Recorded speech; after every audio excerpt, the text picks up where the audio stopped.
After a very turbulent Christmas this year with my 27M parents, old enough, this year, I decided to finally seek therapy. Things for the past decade or so have been especially rough between us, but they sort of hit a breaking point this year. They think I am some mentally ill loser, despite having a moderately high-paying government job and have a cozy life with my cat and dog. I have really learned to stop blaming myself for something that happened when I was a child since I started going to therapy.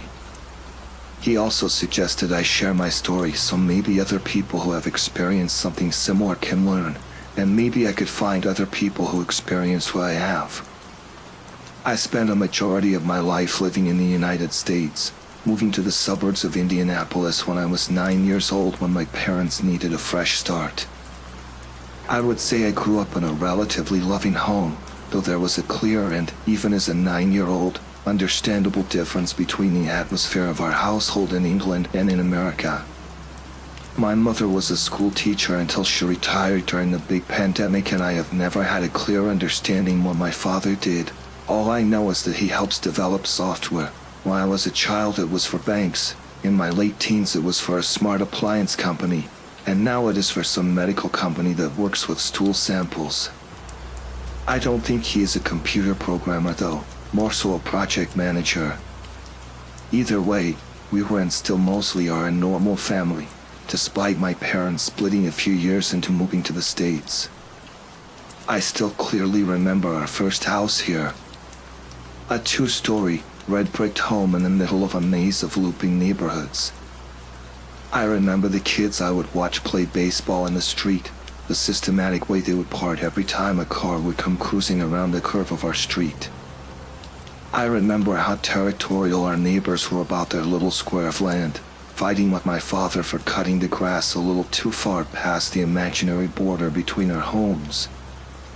I remember my father laughing and drinking with that same neighbor while we had cookouts in the backyards of different neighbors. Of course, any laughter my father had went about as deep as his lips. My life in England was very different. I lived in a small town on the Isle of Wight called Sundown. Ironically, our town was located on the eastern coast of the island, right between the ocean and a thick patch of forest that isolates our town from the rest of the isle's farmland. Our town was by no means impoverished, but it was a town whose economy consisted of fish and wood, so not nearly as fancy as the towns and villages of the mainland, or even those on the rest of the isle. We had a main street, with shops and grocers. We had a movie theater that got all the big movies only a week or two late. We had spots that the big kids would congregate and cause mostly innocent trouble. We had our primary school practically touching our secondary school, so close that me and my friends would walk routes specifically to avoid being called F*** by the older boys. My friend Kyle and I would get flustered but ultimately get over it, but it seemed to bother my friend Adam way more than the rest of us. Many years later, I saw a post on Facebook of Adam celebrating the purchase of an admittedly beautiful home outside of London with his husband, and I understood why he made such a fuss about making such detours. My younger sister Lily had no clue we were even taking a longer route. By the time she was in primary school and could walk with us, we had our daily routine down to muscle memory, and she would obediently follow us like a duckling following its moms. In those few years that my sister would walk with us, we would whine and complain about our new responsibility in monitoring Lily and making sure she got to and from school safely.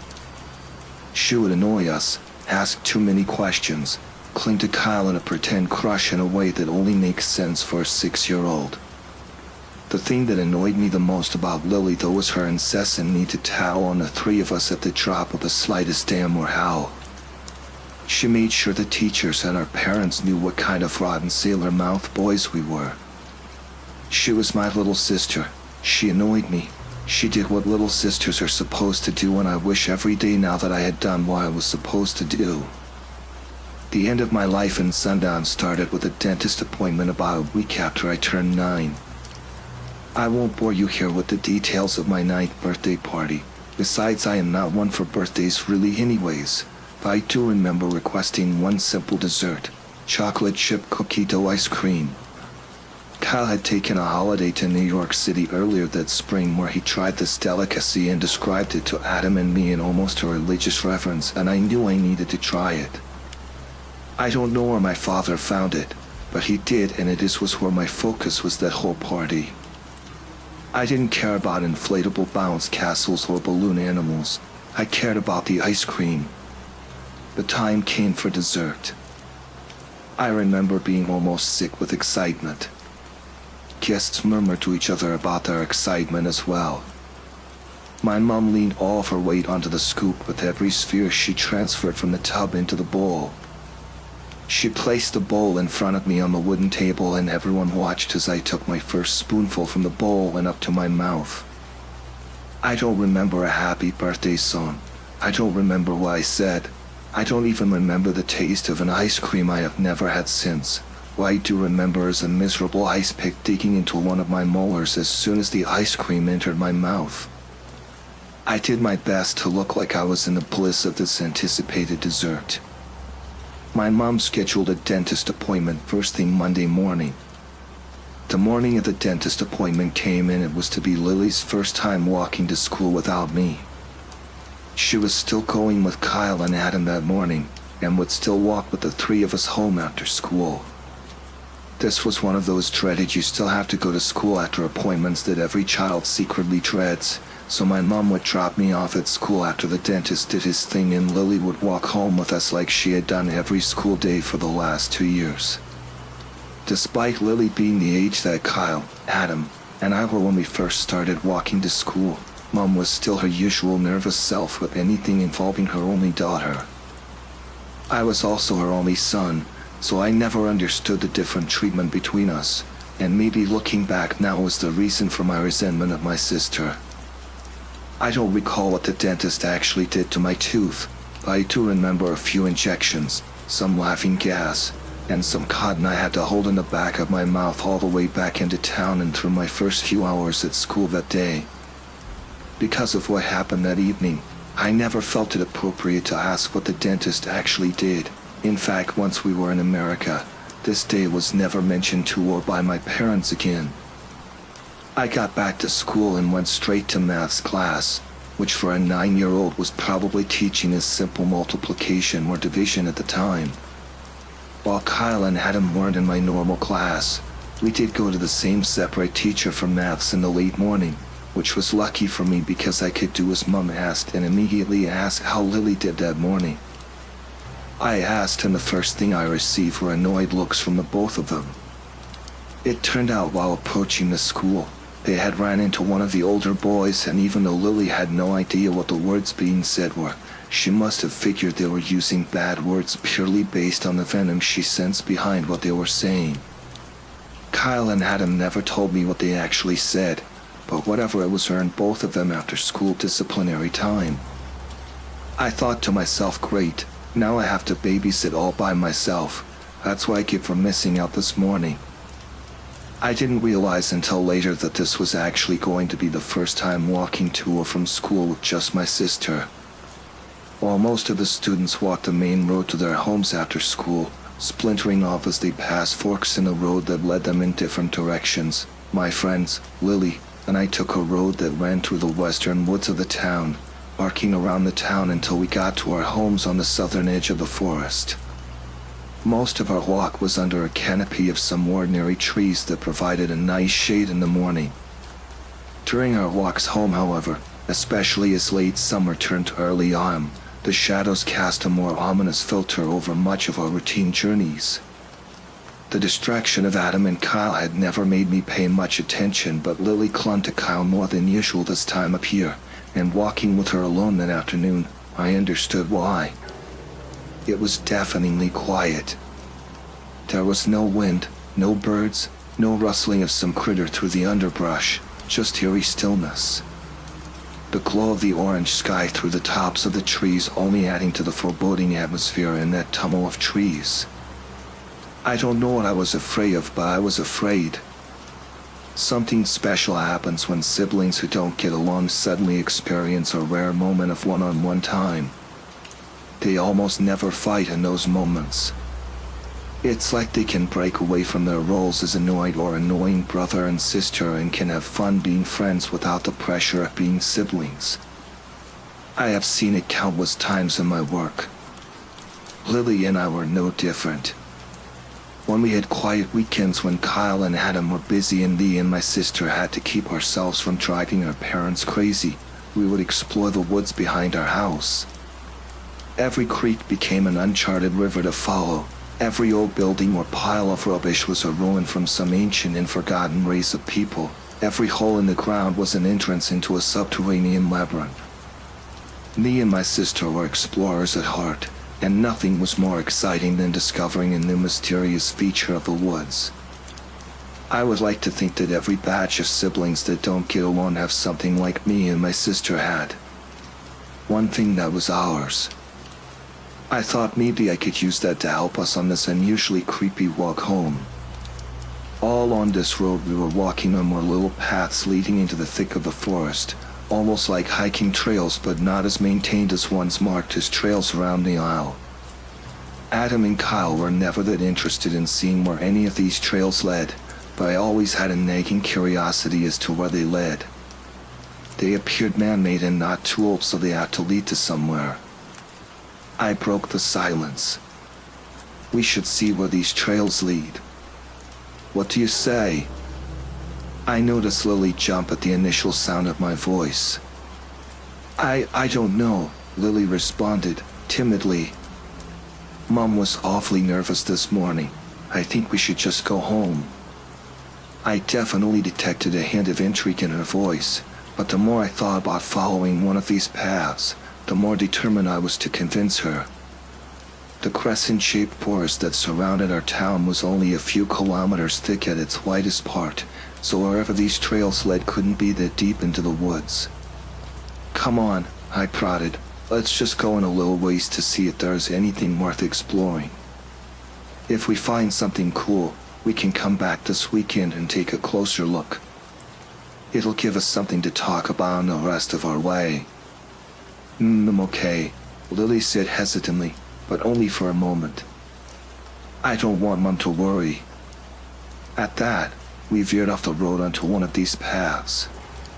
The woods were thick and the trail was clearly not formed from anything natural that my 9-year-old brain could imagine. The path appeared to be made by a person, but there was only enough space cleared through the forest that 2 children could barely walk through comfortably. I couldn't imagine an adult trying to navigate the trail. Just as I was about to declare that there is nothing worth seeing in this temperate jungle, Lily pointed out what looked like a clearing in the woods further down the path. Sure enough, it looked like there was light shining through another entrance to this cavern of overgrowth. We emerged into a very large, nearly perfect circular clearing in the trees. The only feature of this circle is the waist-high grass that replaced the trees, forming this large round field. I did not have a very good idea of distance at that age, but if I had to guess, the field appeared to have a diameter of about 4 football fields, English or American. We stood there for a second, trying to imagine what caused this strange formation in the woods, when we heard a sound. Despite this sounds being ingrained in my brain to this day, I still find it hard to actually describe. When I first moved to America, we lived near a high school. During the American football season, we could sometimes hear the speakers making game announcements from our home. Despite not being able to understand any individual word, the direction and tone of the voice all but verified that was the source of that booming voice. That noise always caused me deep fear and dread. It sounded eerily like what Lily and I heard in that field. At the time, though, we had no reason to be afraid. After walking through a silent forest, the noise was a welcome companion, even if we couldn't understand the words it was saying. The strange thing was that this loudspeaker, or whatever it was so loud that we definitely would have heard it on our walk home, or at least while we were walking through the path, but it only seemed to turn on when we entered the clearing. Without speaking, as if pulled in by the indistinct voice, Lily and I started towards the direction of the noise, which appeared to be coming from the other side of the circle. We waded through the tall grass with no concern with what may be lurking beneath, or what bugs may be biting our arms and legs. By the time we reached the other side, the sun had dipped beneath the tree line and dusk was quickly setting in. The first thing we noticed upon reaching the other side of the clearing was another path like the one we took to get here, but this time the path left plenty of room if an adult decided to hike through. Actually, the forest was noticeably less dense on this side of the circle. Perhaps that is why we could hear this phantom in the woods. Lily started in, but I stopped her. "We don't know what's in there. At least let me go first, just in case." I let us in, and roughly another 100 meters down this new path, the trail turned sharply to the right through a chain-link fence and towards the noise that had shifted to our right sides. The noise was getting louder and closer, but no matter how close we got, we still could not make out the words the voice was saying. We approached the chain fence, heeding the cautions of the keep out signs that lined the fence. Surrounding this sign were many similar signs that appeared to be in different languages. I didn't know any other languages at the age, but something in my mind told me that all of these signs had the same vague warning. Past the chain-linked fence was a rusted building very similar in appearance to the ones I have seen in other parts of the forest, but this one was much bigger and much more dilapidated. It looked like no one has worked here in 50 years, with rust and decay overtaking nearly all parts of any unnatural structure. There was no other signage, nothing to indicate who owned this abandoned operation, no sign of anyone stepping foot here in God knows how long.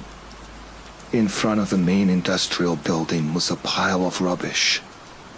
Industrial waste consisting of metal, wood, springs, and something else, a statue. We were probably 50 meters, 150 feet, away from the pile of debris, but the more I looked, the more I could make out something sticking out of the top of the roughly 3 meter, 9 foot, tall pile. It looked like a large wooden head. It had two large, dark eyes like burned-out headlights, hair consisting of 2 copper wires sticking out of both sides of its head, and a mouth carved right into the wood like a... "It looks like a puppet, like the one on Stings," said Lily, dazed by what was in front of us. I looked at her. It was at that moment I realized that the voice, the sound, had stopped. We were again surrounded by silence. Just then, a deafening sound like bending metal engulfed the silence. We reflexively covered our ears and Lily started screaming. After a few seconds, the sound stopped as suddenly as it began. We were frozen in fear. I slowly looked back through the fence to see the dark eyes of the puppet fully lit and the head now standing upright, facing directly towards us, mouth partially opened. I managed to suck in a single breath in that moment of stillness. Then the puppet jerked its head, cocking it slightly to one side and clumsily jerked its opposite shoulder out of the rubbish pile. We watched as this thing, in a jerking motion as if it was in desperate need of oil, began to free itself from its tomb. Suddenly the voice started again, as if the distorted voice came from the open mouth of this thing. Lily was right. The more the puppet revealed itself, the more it looked like a towering marionette made of metal and wood, and the 2 bright headlight eyes stayed fixed on us, the head barely moving as the puppet struggled to free itself.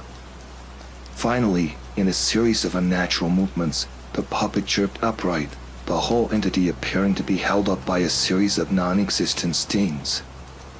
Then it started walking. One jerking step towards us was enough to snap me out of my daze. I grabbed Lily's arm and yanked her away from the fence and back towards the path we came from. I ran with Lily's arm in my hand until the metal bending noise rang through the air again, and I let go of Lily's arm to cover my ears. When we reached the clearing, the metal noise stopped, but the loudspeaker voice continued behind us. I removed my hands from my ears as we entered the tall grass. I was relieved to hear Lily running through the grass right behind me. I was too scared to look back. I was too scared to breathe. The only thing going through my head was gotta get home. Mama's going to kill me. Dad is going to kill me. Gotta get home. We charged into the tight tunnel of branches we had entered the clearing from. The narrow path was shorter than I remembered, and the sound of leaves and branches brushing past me drowned out the sound of the voice over the trees, the voice of the puppet. Finally, I broke through the other side of the tunnel, back onto the road, now covered in the darkness of a dusk becoming night.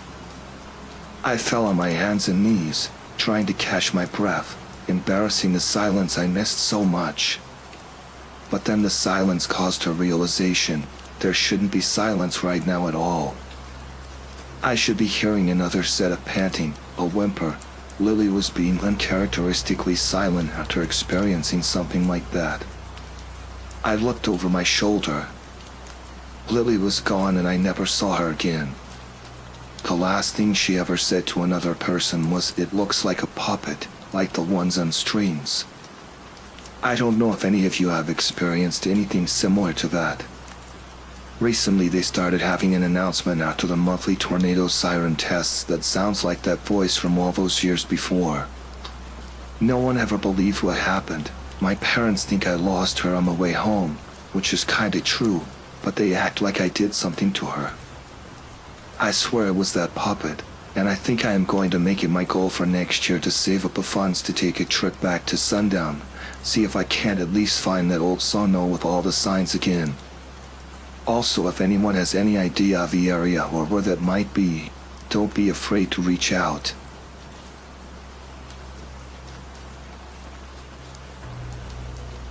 Every morning since my wife and I installed the doorbell, I've gotten a motion-detected notification at 3:37 a.m. It's been years since this started, and every morning it's the same.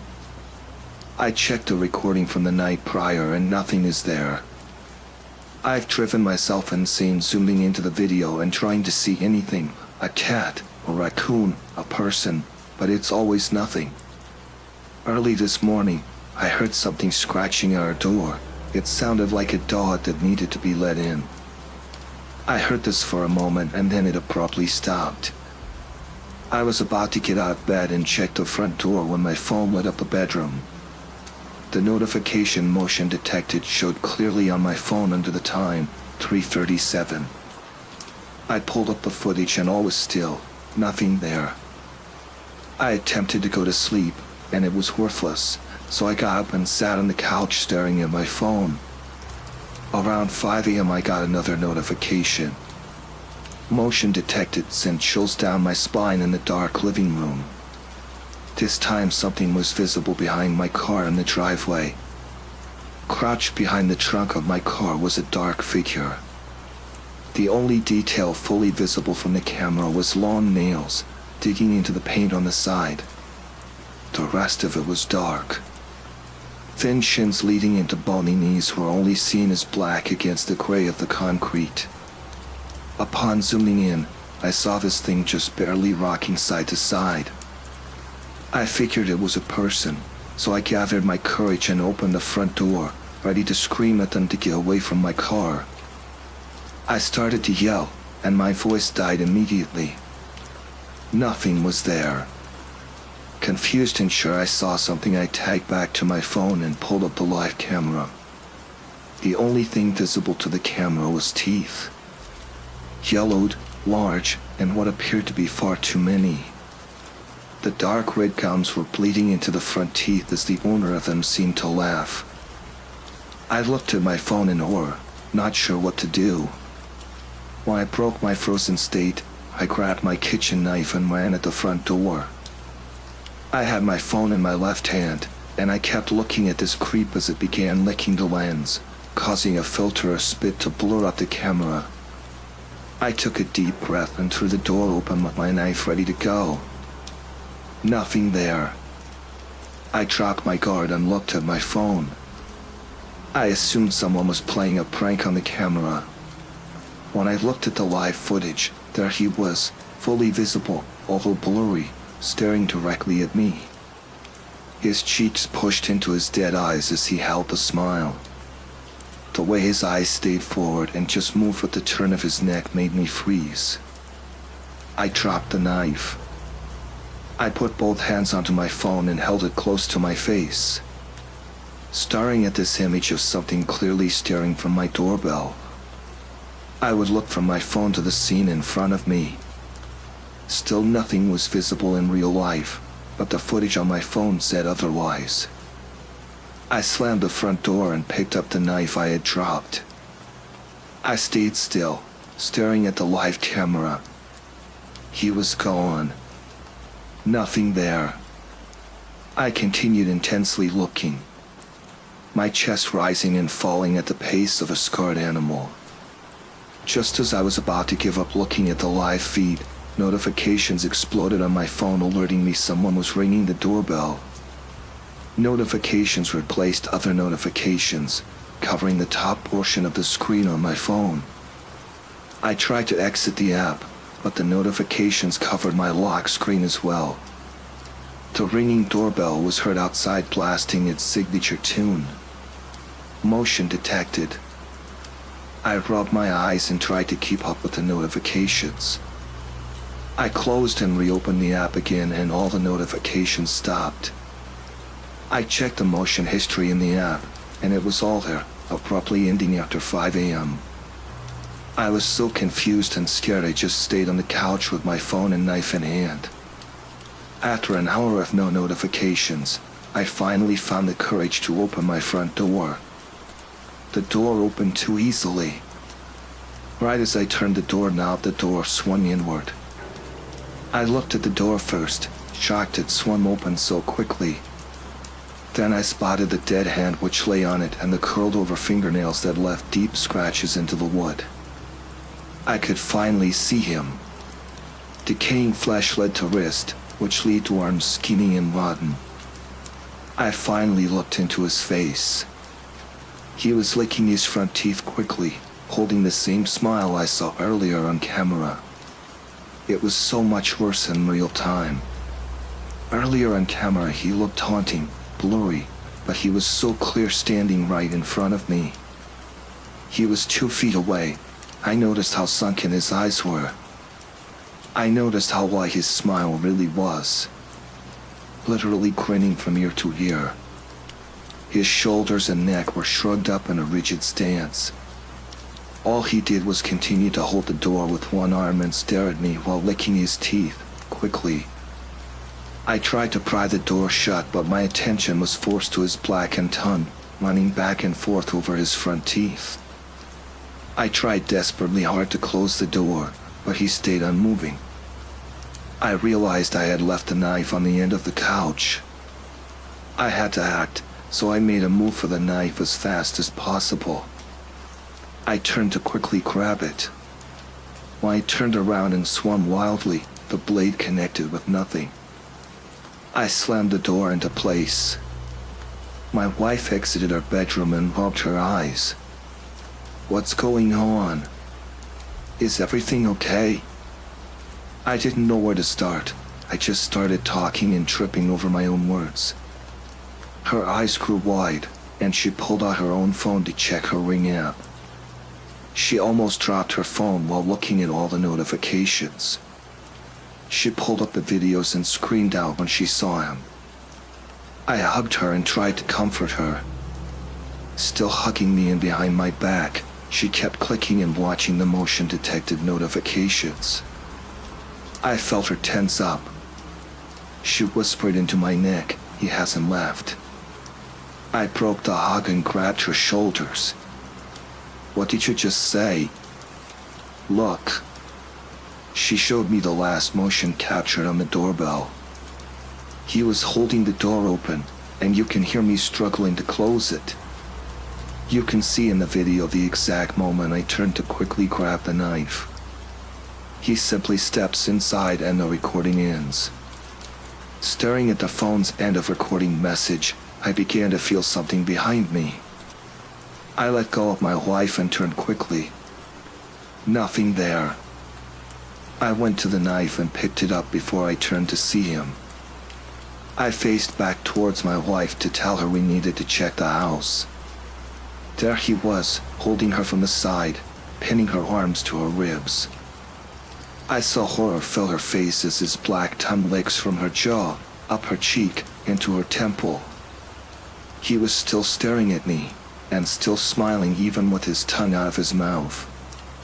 My wife screamed loudly, and it called me into action. My grip tightens on the knife. I lunge and I grab him by the collar.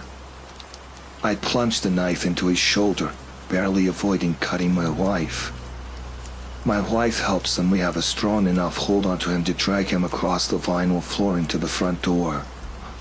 The thing begins laughing as we drag him. He's not making noise or moving his eyes. He's just silently laughing and breathing heavily with that crazy smile. We finally manage to get him to the front door and throw him out. My wife and I slam the door and slide the deadbolt into place. We called the cops immediately. We watched the Ring camera until the police showed up, but still, nothing. We showed them all the footage and they said they would try and find him. We haven't heard anything all day. At 8 p.m., our doorbell notified us it was low on battery, so I went to switch it out. When I popped the battery out, there was something that was carved into it with what appeared to be fingernails.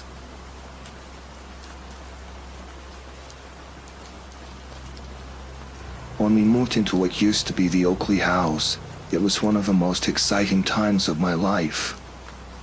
I was an avid reader of tales of fantasy and adventure, one of the rare things about me that the adults in my life found normal. I'd been told that I was an old soul, but it was not in a nice way.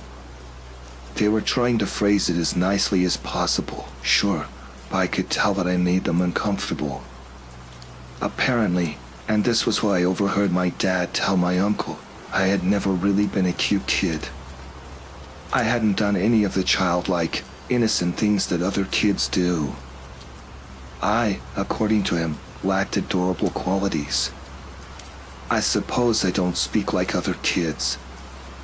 I hadn't hung around many kids outside of school. I was kind of a loner, and during break times I liked to climb this one tree in the schoolyard and sit alone on it, reading. It was impractical, of course, and uncomfortable. But I was really into Enid Blyton when I was younger, and reading a book in a tree was one of the images that really stuck in my head. So, as I grew older and increasingly realized just how impractical it was, I continued to do it. Anyway, the long and short of it was that I didn't speak like other kids did, and was told that I behaved in a very grown-up and serious way. I think my love for adventure stories was the only thing my father found adorable, and so he encouraged it, buying me tons of adventure and fantasy-themed novels. The Oakley house was perched at the edge of a forest, and a significant distance from the nearest house. To a 13-year-old adventure buff like myself, it was a dream come true.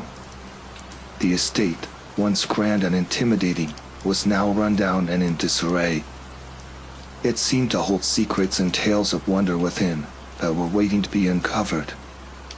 I loved living near a forest too.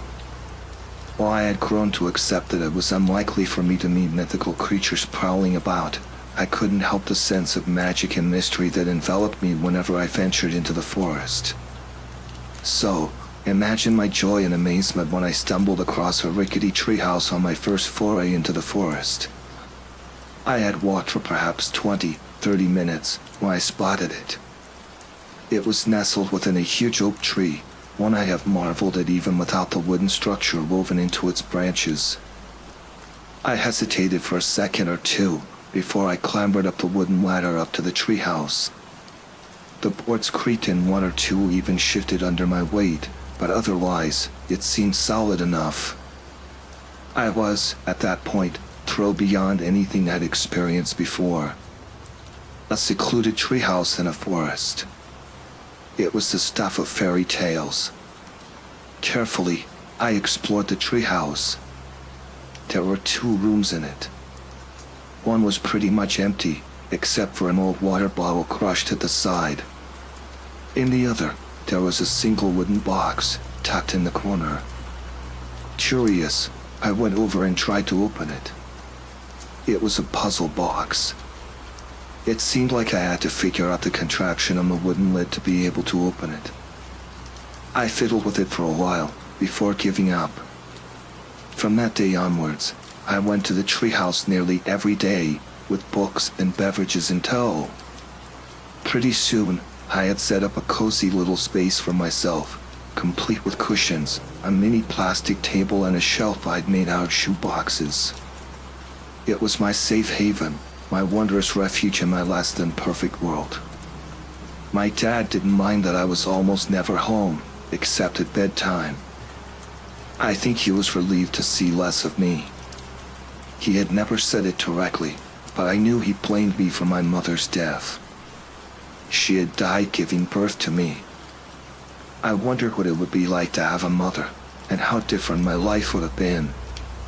Would I have been more normal? Would I have had more friends? Would I have felt like I belonged with my family? And would that longing to escape, that urge to sail forth into the unknown, to leave everything behind, have never existed? Don't misunderstand me, my life is still pretty okay. My dad may not be the most affectionate guy around, but he did his best. I never lacked food, clothing, a comfortable room. I had hundreds of books. I don't spend my days wishing for a mother. I don't really think about it, usually. I was content with my life. The next week was pretty routine. School on school days, homework done in the treehouse, then reading until evening time, when I went home for a late dinner and headed to bed. An unexpected thing did happen, though. I made a friend. He was 11 years old and lived in the house nearest to us, about a 20-minute drive away. My father had forgot his toolbox in the move, and he had driven over to borrow one. I tagged along, and as the adults chatted, I explored their garden. "Hey!" a voice piped up behind me. I turned and saw him run towards me. "I've never seen you before." He was a small-built child, even for his age, and he had messy brown curls that covered his ears, big brown eyes, and he was smiling impishly. I just moved into the Oakley house. My dad's here to borrow some stuff. His eyes widened. The Oakley house.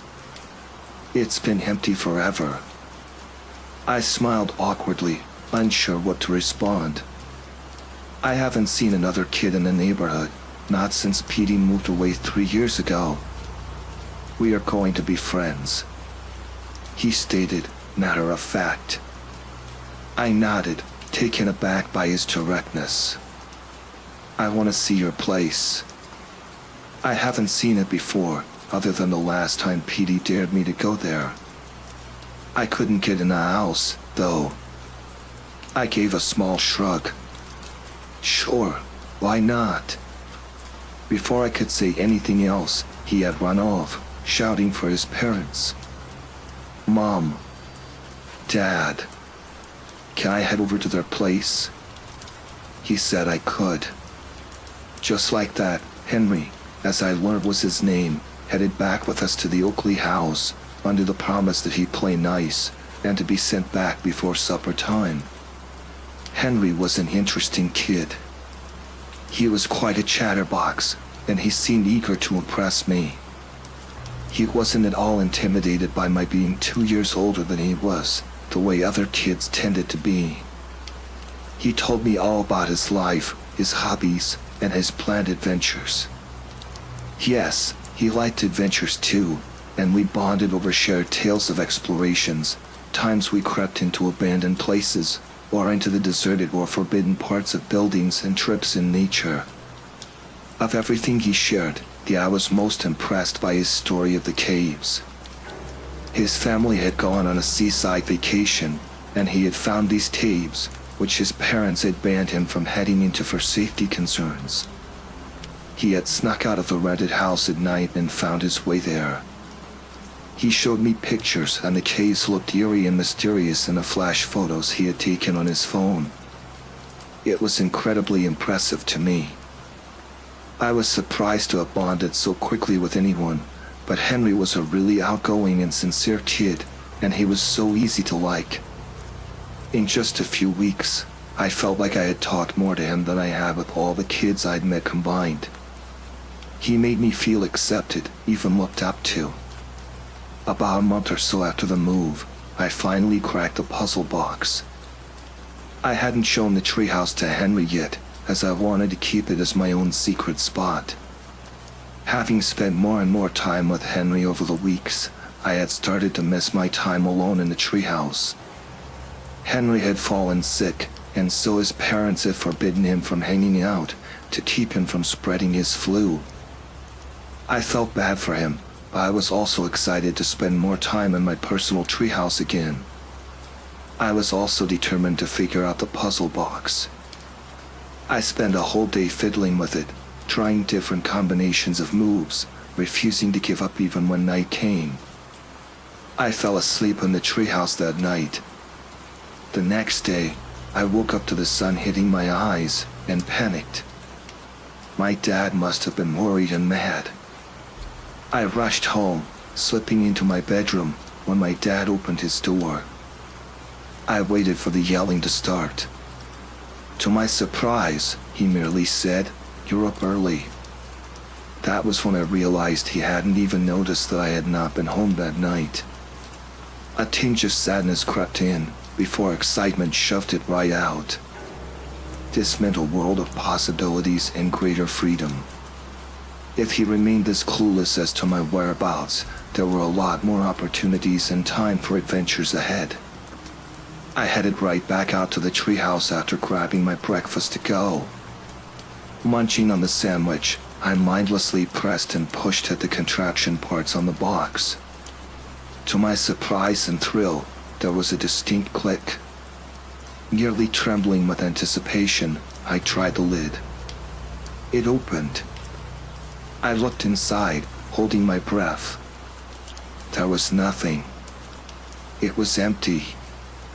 I let out the breath I'd been holding. Disappointment flooded in. All that effort and all those hopes.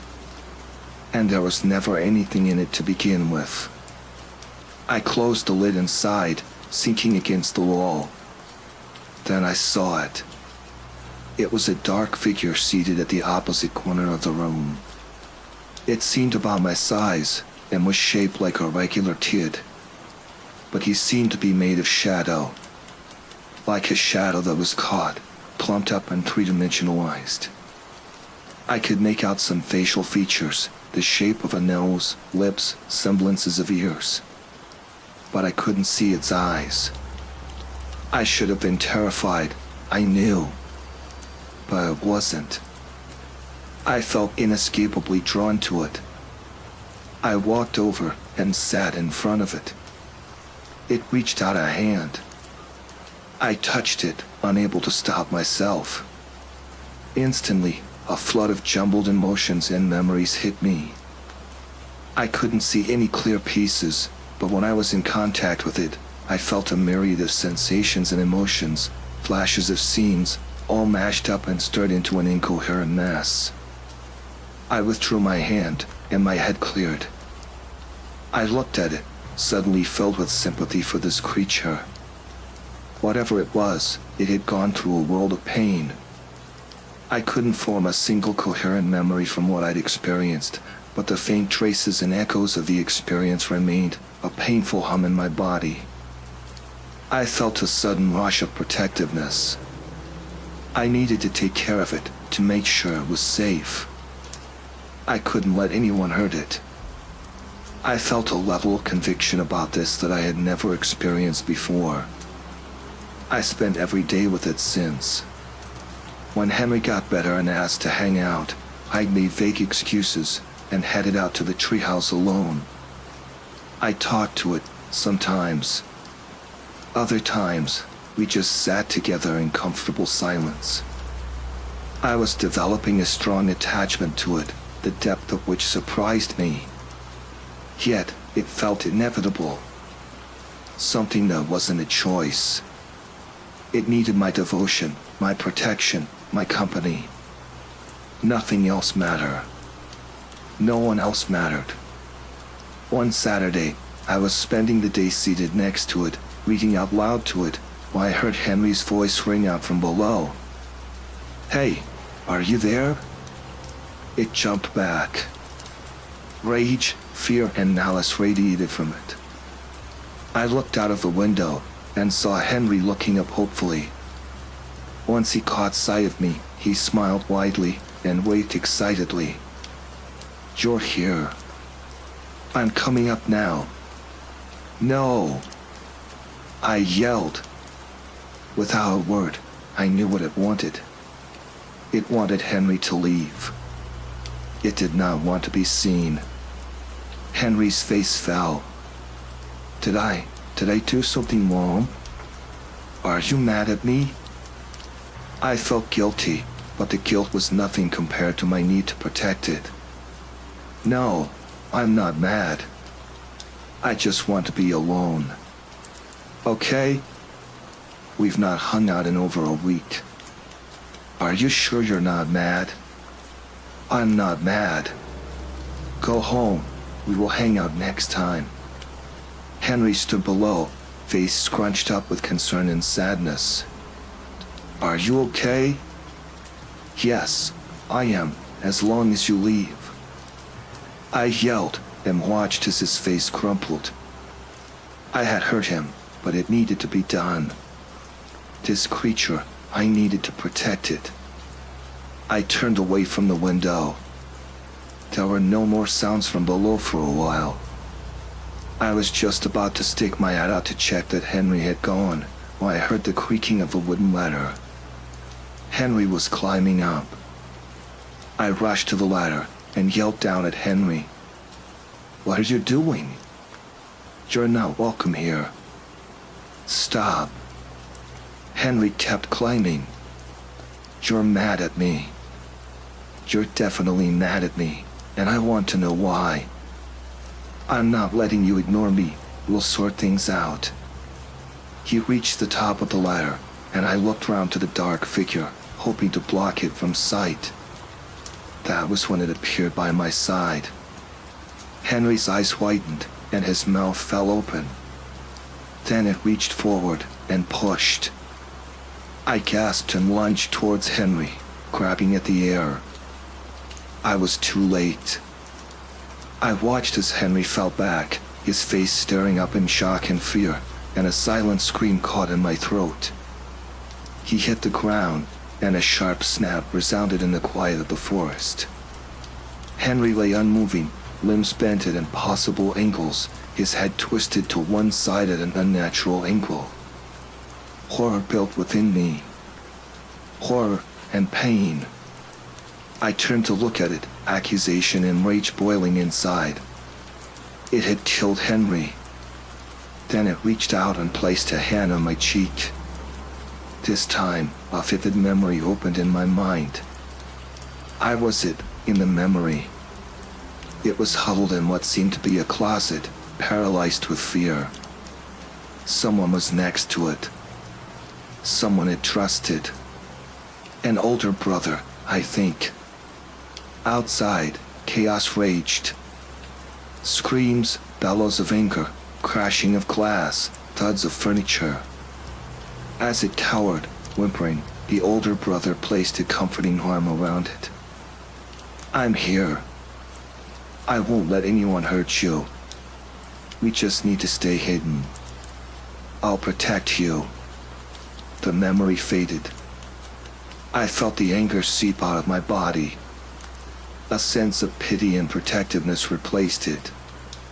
It was scared. I had to protect it. I couldn't let anyone find out about it, let anyone hurt it. I looked down at the contorted body below. I had to find a way to explain this. To protect it. After a few minutes of thought, I stashed the puzzle box in my backpack and climbed down.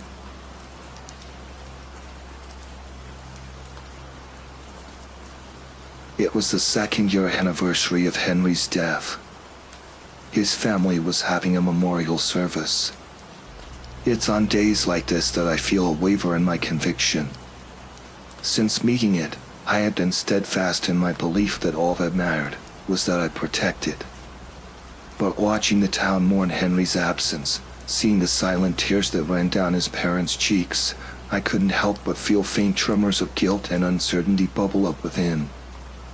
I stood with my head bowed, looking down at my feet. The warm yellow light of the service hall cast a soft shadow in front of me. I noticed that my shadow was much darker than the other shadows cast around me. I hope no one else spotted that. It was still with me. When we're alone, it walks by my side, a comforting presence. While I'm around others, it had learned to take on the form of my shadow, melting into the ground, flattening itself. In a month, it would be Sheila's death anniversary. That was my fault, too. I'd brought the puzzle box around with me, afraid to leave it alone in the treehouse after what had happened with Henry. The police and others had checked out the treehouse and deemed it unsafe for use. They'd torn it down soon after. As I had suspected, it was linked to the puzzle box, and he came with me anywhere I went, so long as I brought the puzzle box with me.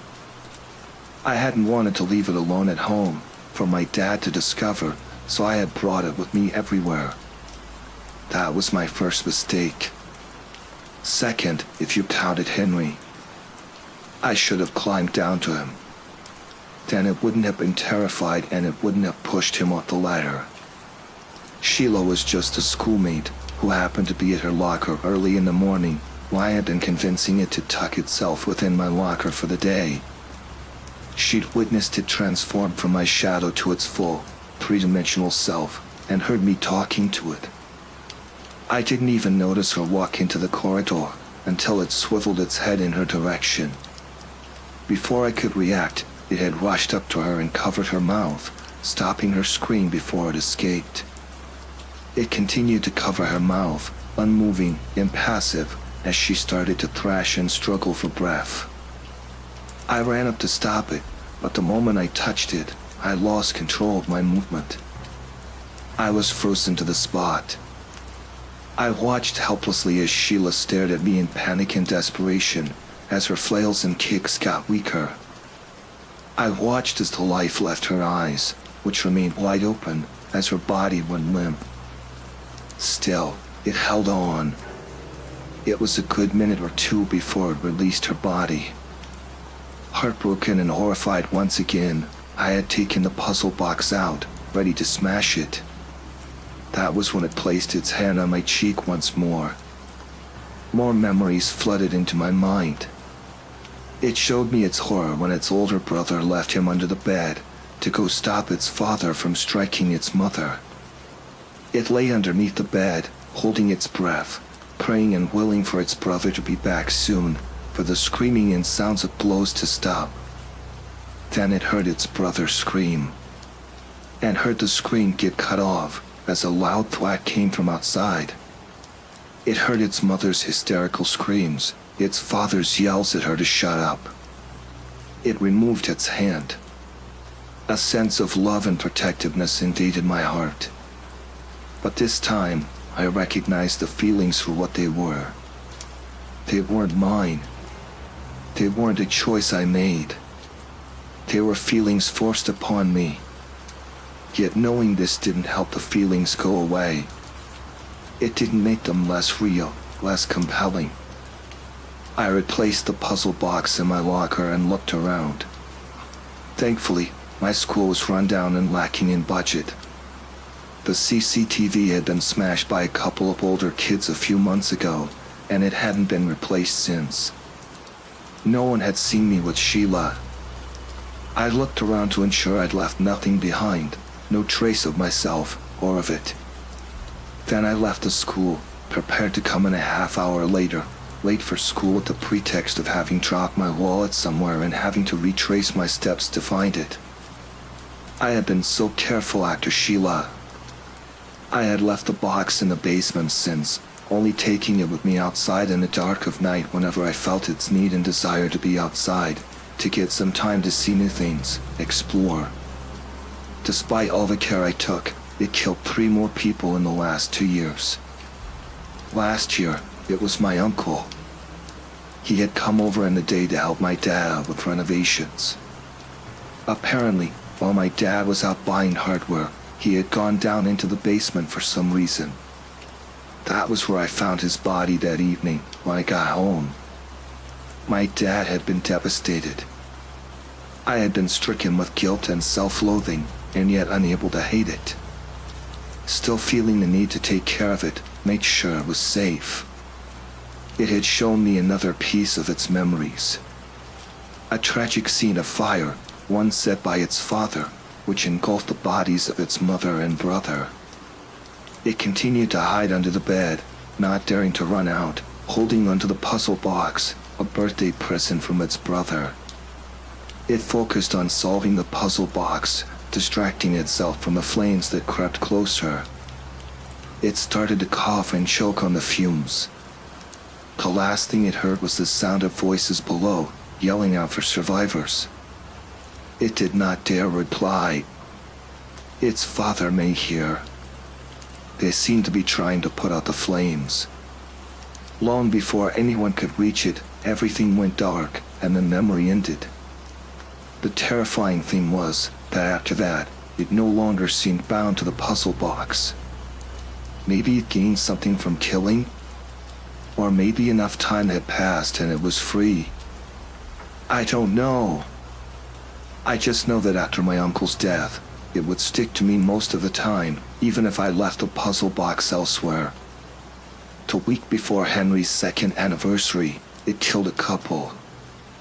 I had been hiking in the forest, thinking that no one would be around to see it.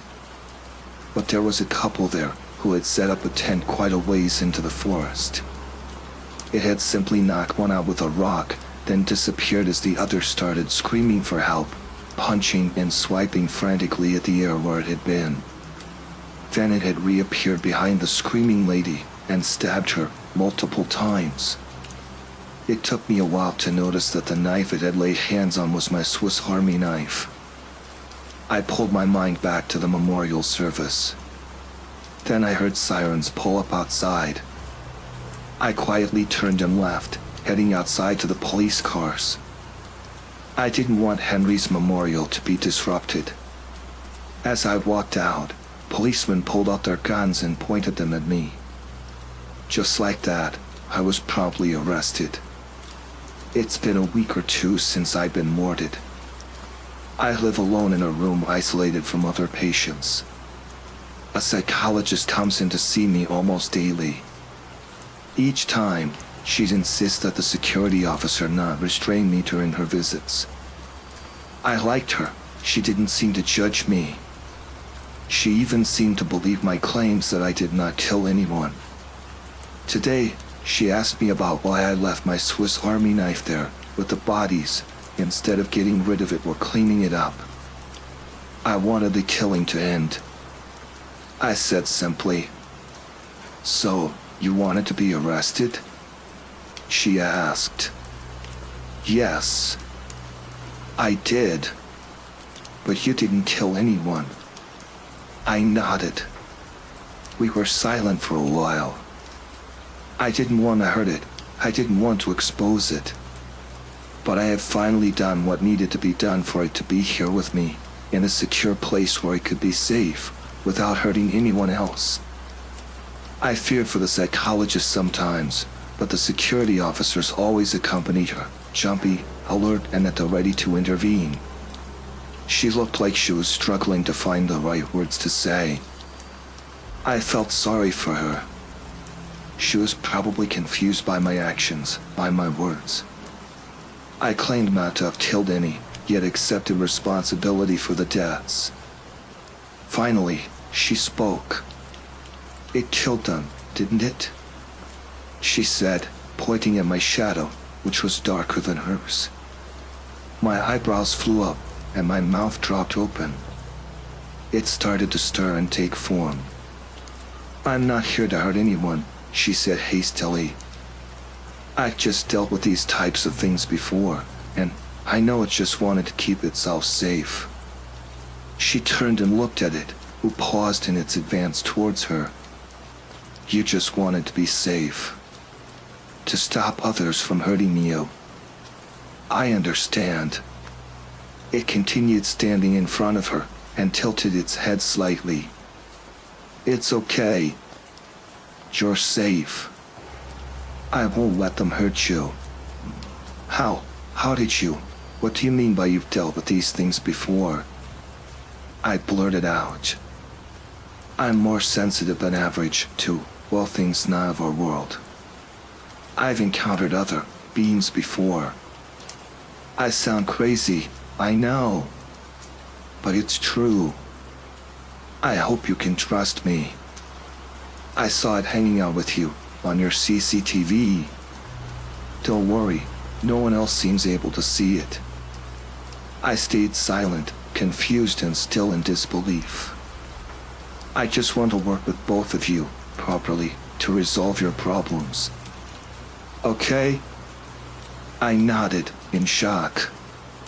Then a flood of relief gushed in. Finally there was someone else who knew. Someone else who knew, who understood, and whom it didn't seem to be killing. Not yet, at least. I could talk to someone about this, finally. The security officer knocked on the door then. There was an emergency. They needed her with another patient right away. She apologized for her sudden departure and reassured both of us that she'd be back, that she'd help us, that she was on our side. Then she left the room. As she walked out, I noticed that her shadow was darker than it had been before.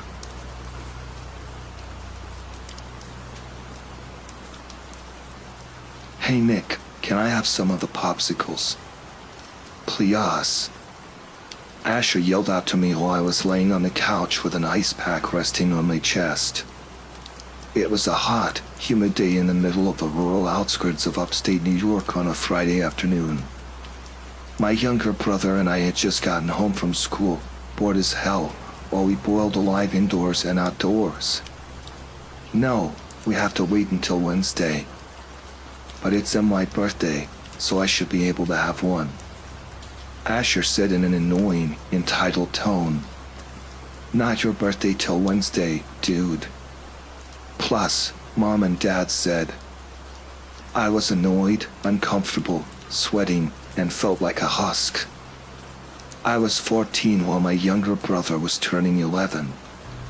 We were home alone until Sunday morning while our parents were out on a business trip.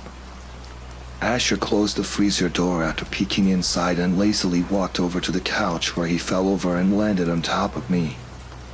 Dude, what the hell? Get off me. I yelled out. I'm bored. He groaned. Yeah, okay. I literally don't care. I said.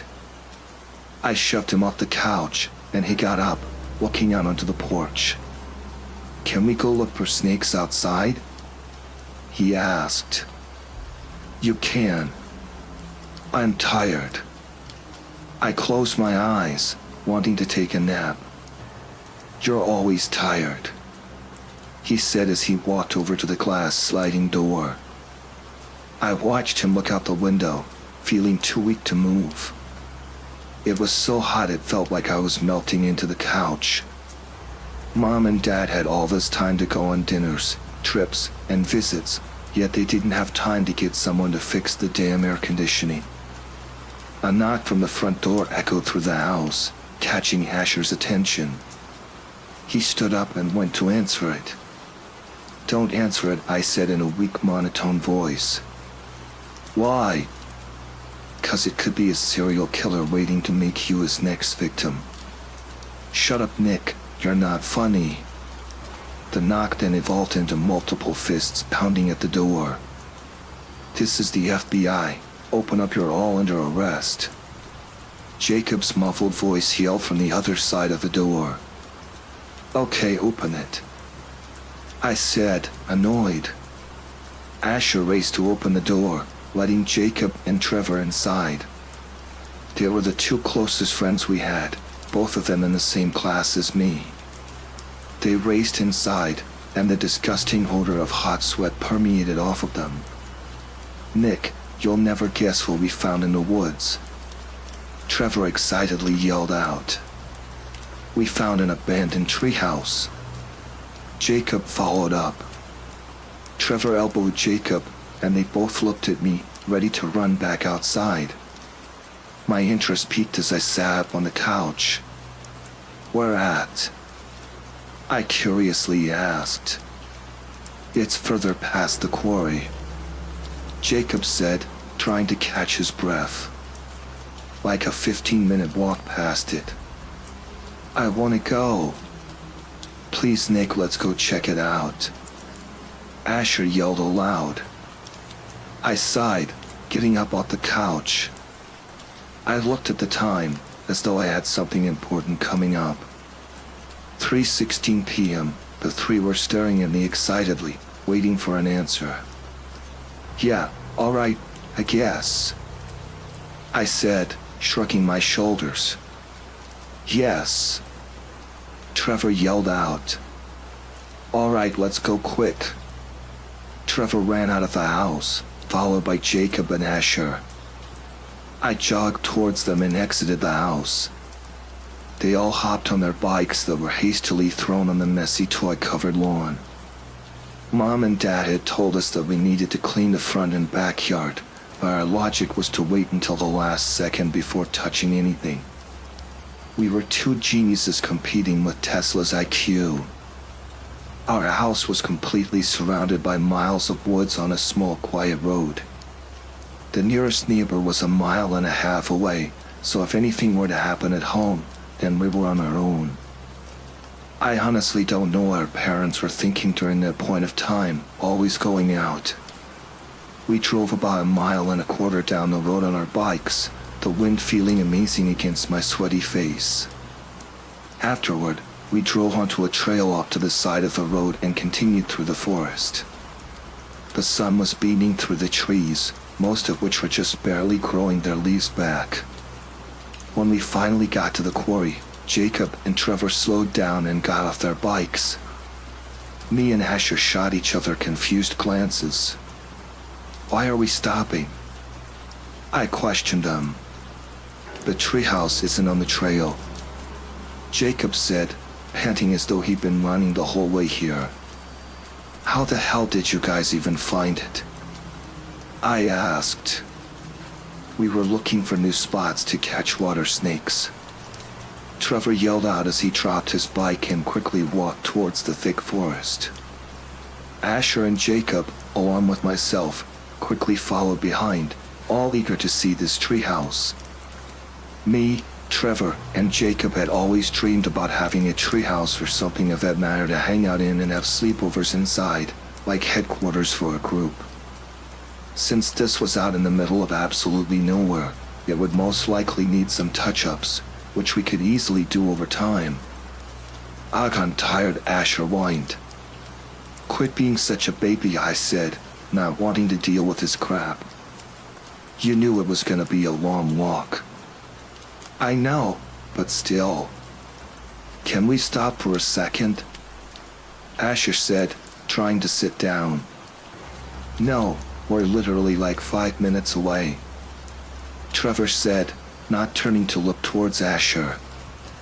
We continued on, Asher continuing to whine the entire way. He always been whiny and entitled, but I still felt bad for him since he didn't really have a lot of friends because of it. But unfortunately, that's what happens when Mommy and Daddy don't know how to say no. I'd be lying if I said I wasn't excited out of my mind to see the treehouse, though, but I wanted to look cool and kept calm on the outside. After about 20 minutes in total of traveling through the forest, leaves crunching after every step, birds singing and chirping accompanied by the noises of a bratty little brother, we finally arrived. A very tall skinny oak tree sat there in a small clearing, about 50 feet away from any trees. It was a strange sight, but it made sense why whoever built the treehouse chose that particular tree. The treehouse itself was decent size, providing enough room for about 5 kids our age to sit comfortably inside. It wrapped around the tree about 30 feet in the air and a singular ladder led inside. It seemed as though it had been there for so long that the tree started to morph around the edges of it like it was clay. The treehouse was in amazing shape. A little dusty, but no rot, overgrowth, nothing at all. Dude, this is frickin' amazing. I blurted out. Have you guys gone inside yet? Nah, Trevor said, shaking his head. We wanted to get you guys first. He looked over at us with an excited grin. It was an amazing sight for sure. The wood of the treehouse was a light color, almost a whitish yellow. Fine details were all over the outside of the walls and windows, painted red and dark brown. This was the kind of treehouse that was made by a father who had a passion for craftsmanship, made specifically for his young children to make wonderful memories inside. Yet, for some odd reason, it was out there, almost 3 miles deep in the woods. We didn't question it. I wish we would have, but we were young, stupid, and naive. At least, that's what I keep telling myself. I went up next to the ladder and rested my hand on the tree. However, I instantly pulled it back. The bark of the tree felt off. In fact, it didn't feel like bark at all. It was somewhat warm with a soft nubuck leathery feel. I slowly went to feel again. It was definitely not bark.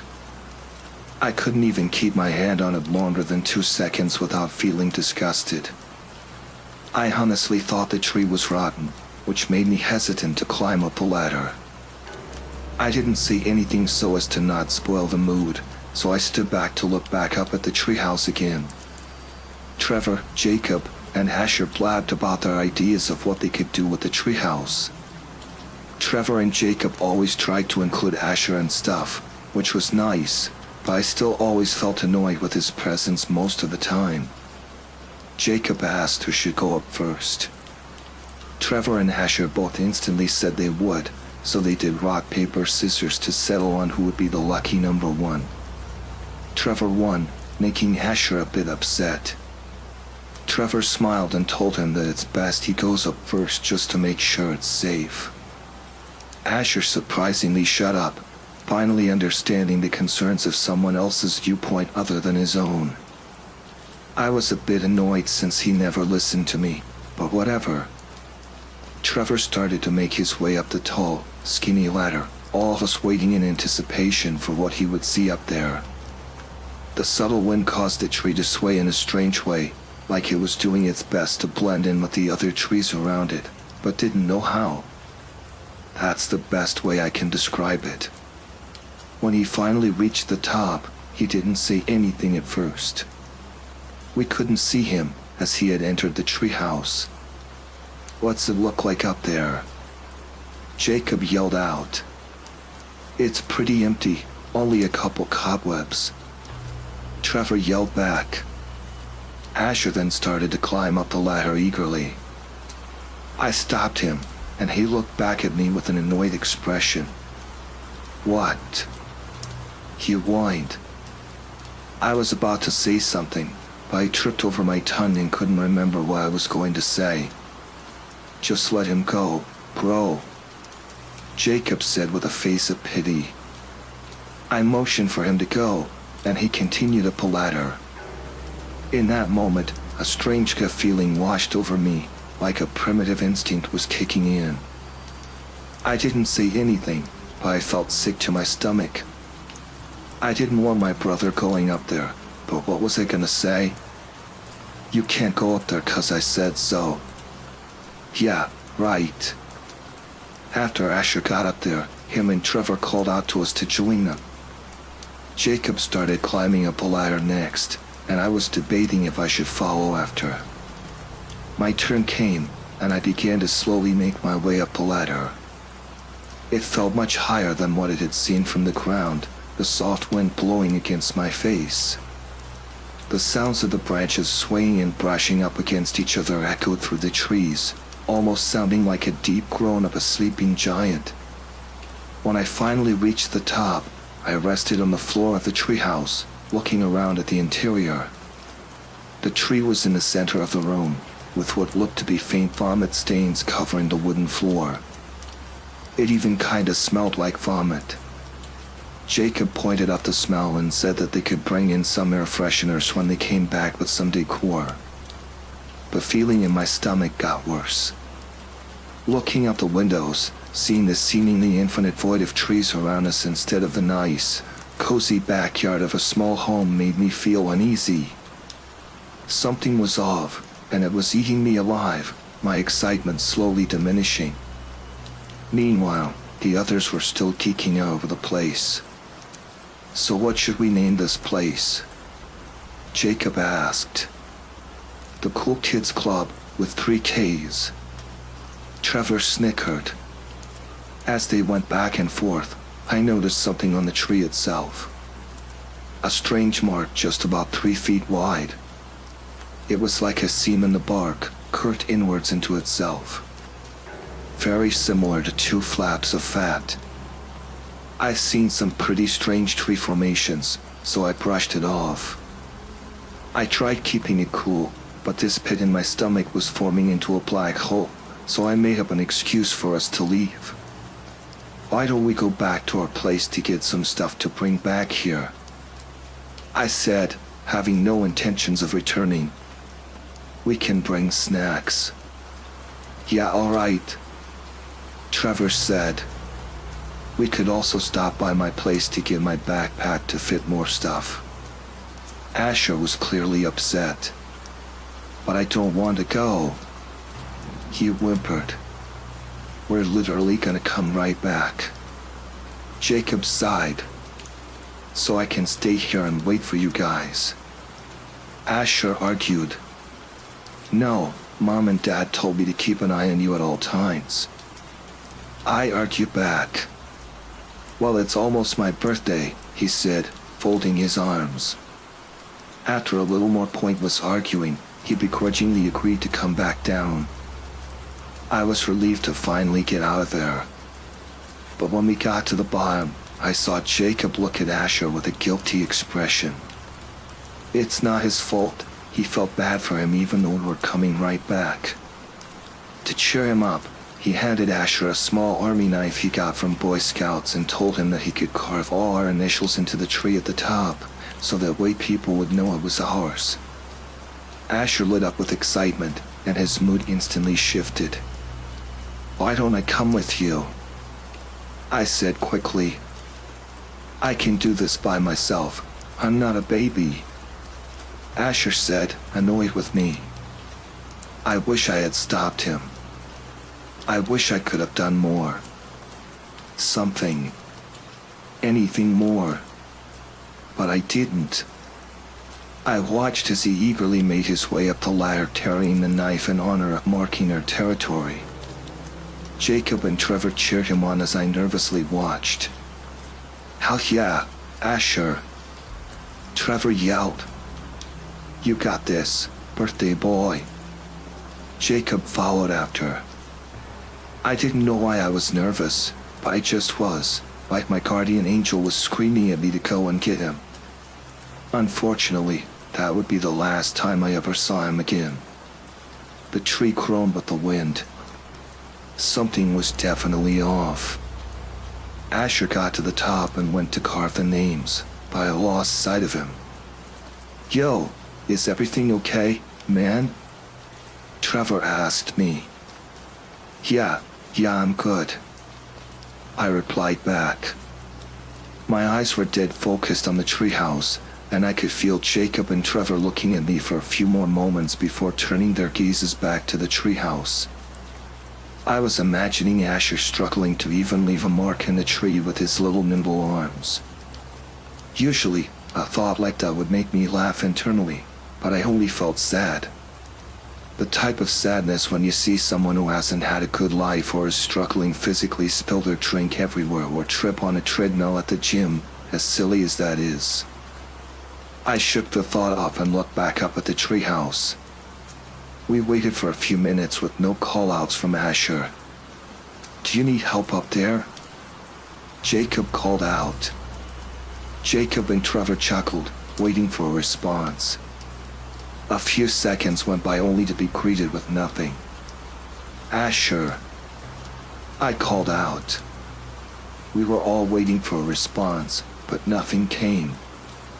I wanted to assume that he was dead focused on carving those initials, but after we called out some more, we still got no response. Asher, stop messing around, man. Trevor yelled out.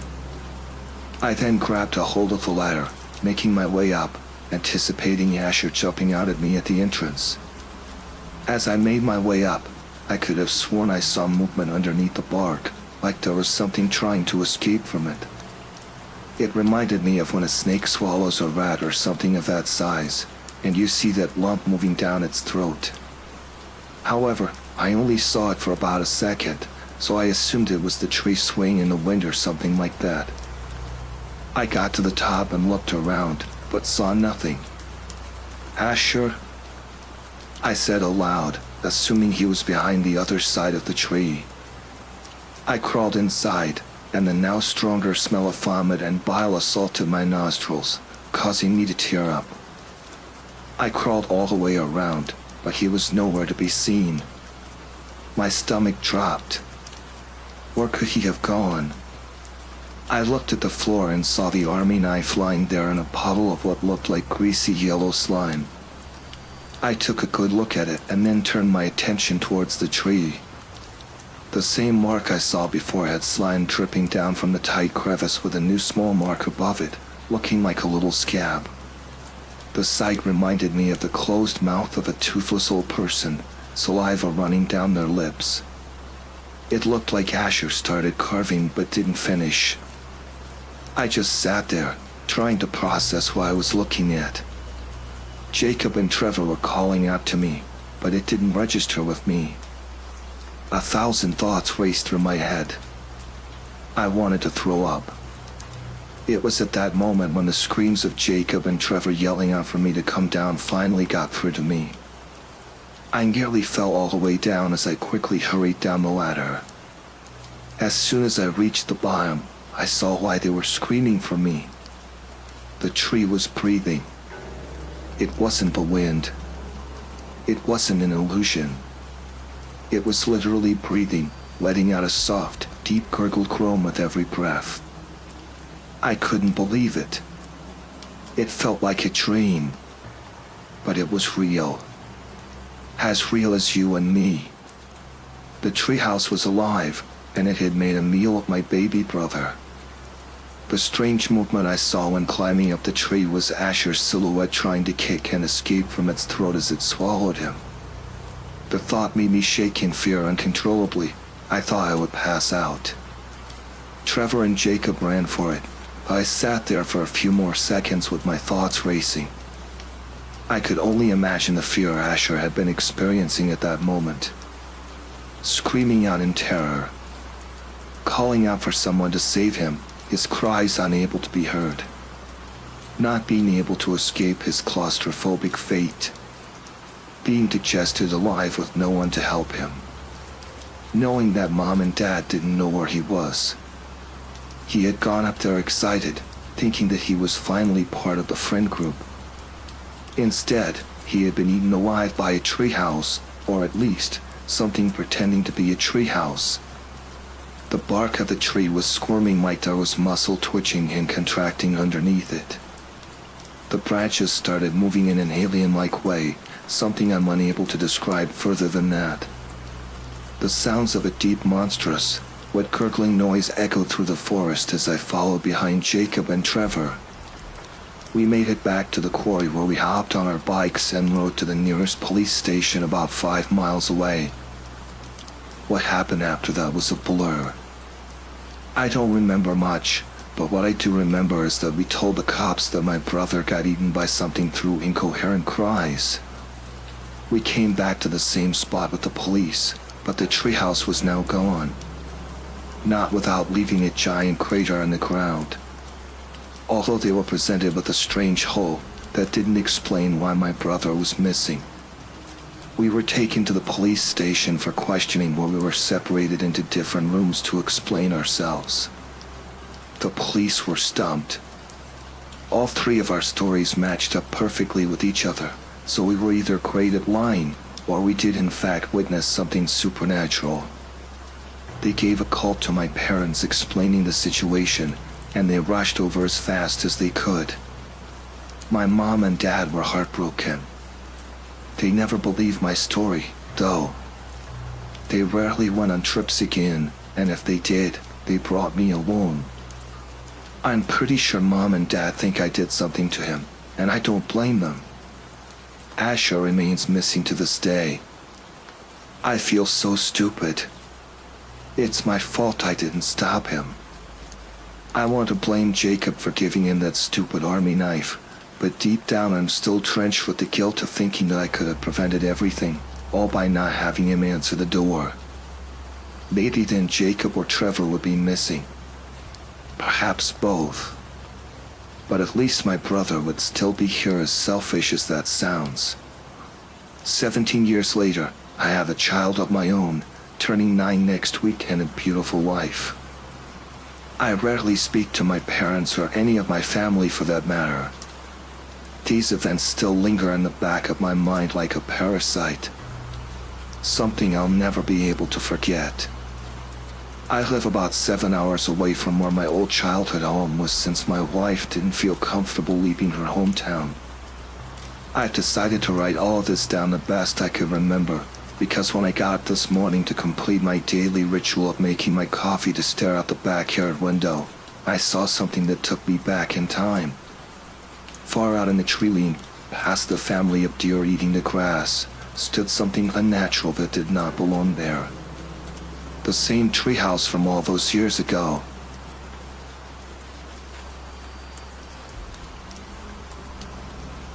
Alright, let me get straight into it.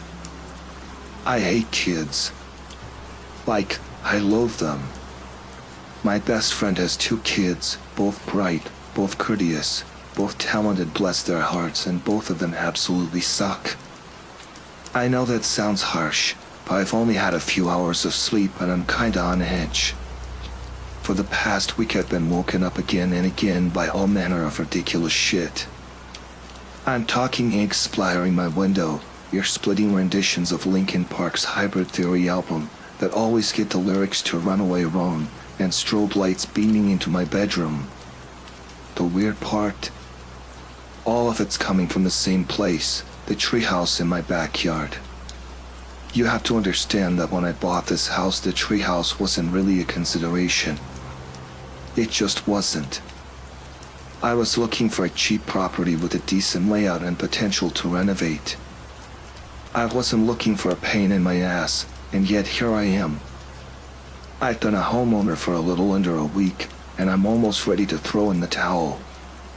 Initially, I thought some neighborhood kid had started using my treehouse as a home base. It wasn't until I went out 3 nights ago, while strobe lights were still firing in my window, and inspected the tree fort that I realized I wasn't dealing with a neighborhood kid at all. I was dealing with something far worse. See, after I demanded that the troublemakers show themselves, a ghostly apparition appeared. At first I thought it was just a short ghost, but then I noticed the backwards ball cap, some 41 hoodie, and the middle finger it was giving me. The son of a bitch was a ghost kid. I stormed out of there, fired up Craigslist, and started looking for some assistance with my problem. What I got was worse than useless. It was downright shameful. Seriously, have you ever tried putting out an ad for ghost removal? Let me tell you, the people that respond are not society's shining stars. Hell, I'm pretty sure at least half of them thought I was bullshitting and didn't even believe in ghosts themselves. For example, one guy showed up with an open beer in his hand, a fucking Bud Light, and asked me how many people the ghost had killed so far. Killed so far? Buddy, if this ghost had a body count, I'd be contacting the police, not an alcoholic on Craigslist. The people who actually believed in ghosts were even worse. 2 came by, a guy and a girl, and they strolled through my house with EMF detectors, humming and mumbling to themselves. I kept trying to tell them the ghost was up in the treehouse, but they wouldn't listen to me. I feel a soul chained to this place, the guy said. It has unfinished business in this house. I tried asking him what a ghost was chained and what unfinished business it had, but the guy Crowley, pretty sure that wasn't his real name, waved his hand dreamily and said the spirit had ceased contact. Ceased contact? This is my house.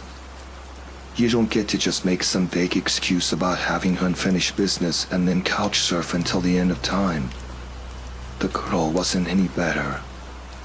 First of all, she said her name was Raven, which I'm 90% certain was also a fake name, but she kept going on about crap like there's a strong aura in the bathroom, and I feel a melancholy energy in the kitchen. Yeah, that strong aura was the burrito I ate for supper last night, and that melancholy energy is the expired chicken I keep forgetting to take out of the fridge. I was feeling pretty sour about paying these hacks $300, but once they climbed up to the treehouse I realized it had been worth every penny. They started wandering around with their dowsing rods and chanting their mumbo-jumbo. Crowley sprinkled some salt here and there. Raven said some words in Latin. I scowled. It took all of 3 minutes for the ghost kid to get fed up and splat Crowley square in the face with an egg. The yolk ran down his nose and he stopped mid-chant, looking at me aghast as if I tossed it. Then one, no two, no three more all rapidly pelted him in quick succession.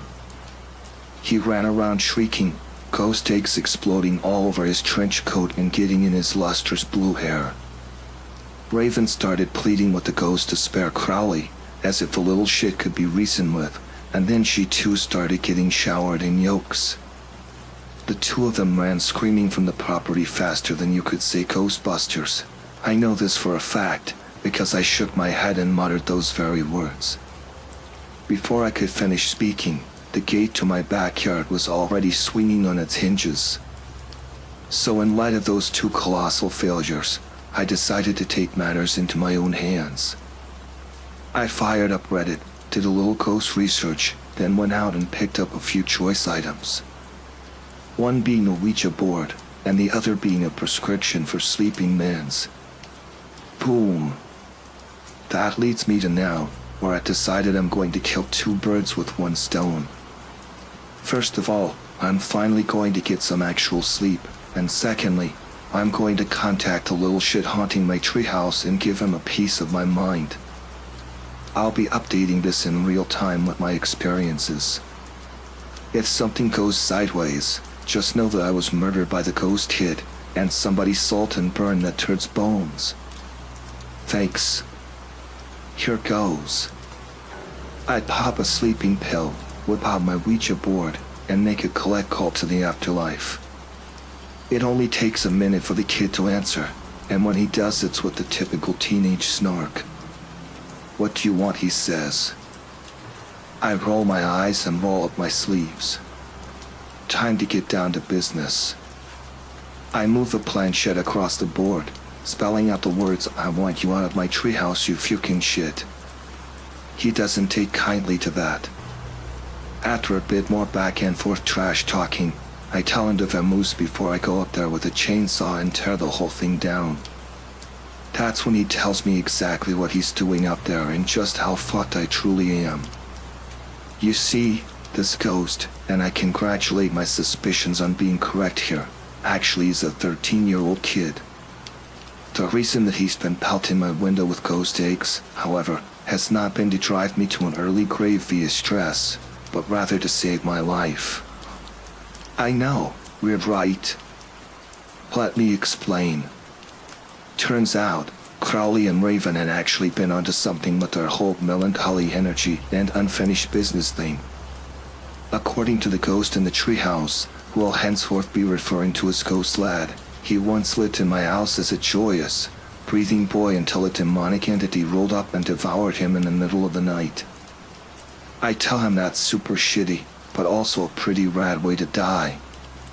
Plus, it explains the weird stain on the bedroom wall, and why it's the only room that's hardwood and not carpet. He goes on to say that his family fled for their lives, but first they hired an exorcist and chained the entity to the house. Nobody wants a demon moving with them, right? I make a point to politely apologize for their cowardice, but he tells me it's cool, they were just being pragmatic. We talk a bit more and I learn he doesn't even really like the treehouse, but his soul can't pass onto the afterlife, so he's stuck. Apparently when the entirety devoured him, it also scarred his soul pretty bad, and I guess the gates of heaven told him to get lost. Bummer. I ask why he's haunting my treehouse though, if he died inside the upstairs bedroom. I always figure ghosts haunt the same place they bit the dust. He then asks me, with a lot of teenage sass, "Oh, I'm sorry, would you like to roommate with the demonic entity that devoured your soul?" I tell him to chill, and at this point my sleeping meds are kicking in, so I let loose a big yawn. Ghost Lad becomes mildly offended. "Is my story boring you?" he reaches. "Sorry that a demon scar in my soul and murdering me don't excite you."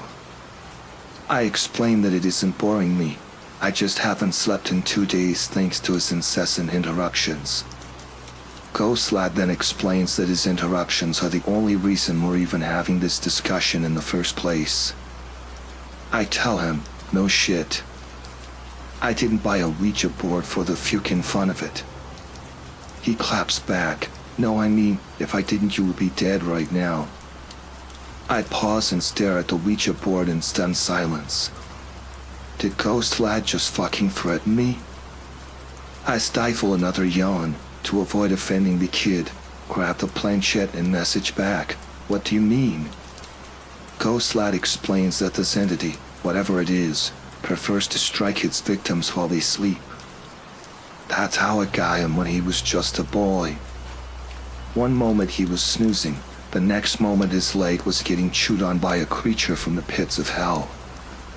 He says the eggs he's been whipping in my window, along with the shitty Linkin Park karaoke and stupid strobe lights, have all been for the sole purpose of keeping me alive. I guess the kid's been creeping on me since I got here, and every so often he'd notice the demonic entity slink on up, lick its lips and get ready to snack. That's when Ghost Lad would spring into action. A feeling of regret washes over me. My eyes are beginning to feel very heavy, and I'm beginning to realize I've made a fairly large blunder. "Sorry," I message. "I took sleeping meds. Feel drowsy. WTF." I get up from the Ouija board and figure at this point I really can't trust myself to stay awake. To be safe, I should probably just leave the house entirely. I can always come back tomorrow with Raven and Crowley and try and deal with this demonic entity then. Actually, scratch that. I'll call up Bud Light Guy. He clued into the body count almost immediately, which as far as I'm concerned is some high-tier psychic shit. I cross the living room and try to leave through the back door, but the back door isn't budging. I check the lock and the deadbolt, but neither are engaged. What the fuck? I rub my eyes, wondering if I'm just so tired that I'm imagining things, before deciding I don't have time to write this shit out any longer. Instead, I fire up my phone's speech-to-text app and start dictating. Okay. I'm trying the front door now. No luck. Thing is wedged like a boulder. I'm wondering why I'm continuing to update this, but I think it's because at this point it might end up being my last will and testament. Plus, if I do get ganked by a demon, then you know I'm getting my own Netflix special. Wait. Fuck. The windows. I'll try those. Damn, those aren't budging either. I'm contacting Ghost Lad again via Ouija. He says, "Run." Yikes. Not God. I'm yawning every 30 seconds now, and my vision is getting blurry. I'm running out of time and options, and as much as I hate to make a ruckus in the neighborhood, especially when I've just moved in, I'm desperate enough to no longer give a crap. I'm gonna grab a chair from the kitchen and whip that shit through the living room window. Before I do though, I'm gonna post this. It might be the last thing I ever write, and the next people who move into this house deserve to know what lives here and, God willing, get a better price than I did. I'll give you an update if I manage to survive. If I don't, then just remember that next time something wakes you up in the middle of the night, it might not be a nuisance. It might actually just be a friendly neighborhood ghost trying to save your goddamn life.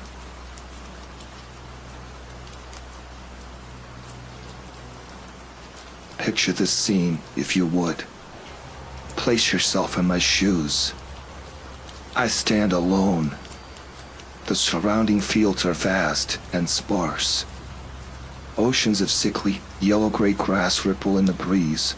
Waves roll across them and out over the gentle hills, shimmering towards the horizon in all directions. It comes up to about knee height, this grass, and there is little else. Above the rolling grass is the evening sky, gray, tinted with purple, and its clouds are dark and cold as they rumble slowly by overhead. My bike rests against a section of broken fence just behind me. Dust swirls about my shoes. I am still wearing my work clothes. My tie blows out to the side, and I make no effort to try and straighten it. It's cold, but I do not shiver. And ahead, about 20 or so paces into the field and fixed in the center of my vision, stands the tree. Like myself, it is alone. It towers up above, the trunk twisting slightly around before branching out in all directions. The leaves are thick, and they rustle and shine. The runs that my friends and I once hammered into the side are still there, though many are in the process of being absorbed and swallowed by the expanding trunk. The treehouse itself, if any part of it has survived all these years, is hidden. I reach into my pocket and withdraw the note I have stashed there. The contract, and I read it over. I hereby promise that if we are both unmarried by our 30th birthday, then we shall marry each other. This is a binding contract. The agreement and ceremony will take place beneath the treehouse at 7 p.m. on the day of our birthday. Signed, Thomas Evans. Lauren Bright. Lauren and I have the same birthday, you see. It was always a running joke that we would get married. We made and signed this note when we turned 11. And today is my 30th birthday. Our 30th birthday. So I guess I'm here to fulfill my end of the deal. I fold the paper up and return it to my pocket, and with a sad sigh I push forwards, making my way through the grass as I approach the great tree. The wind blows in my ears. There are a series of hearts carved into the trunk. Hearts that have survived the years. Some are cruder than others, but there must be about a dozen in total. I count them. Yes, a dozen hearts. They're all ancient, you can tell just by looking at them. Most of them have initials inside. This was our heart. I never did add my own initial. I was too shy, too self-conscious. I played along with all the marriage jokes, sure, I signed the contract. But the carving of this heart was too much. Too personal. Too real. And so my 11-year-old self laughed a moment away, acutely aware of the hurt in Lauren's expression, but pretending not to notice. I waver where I stand.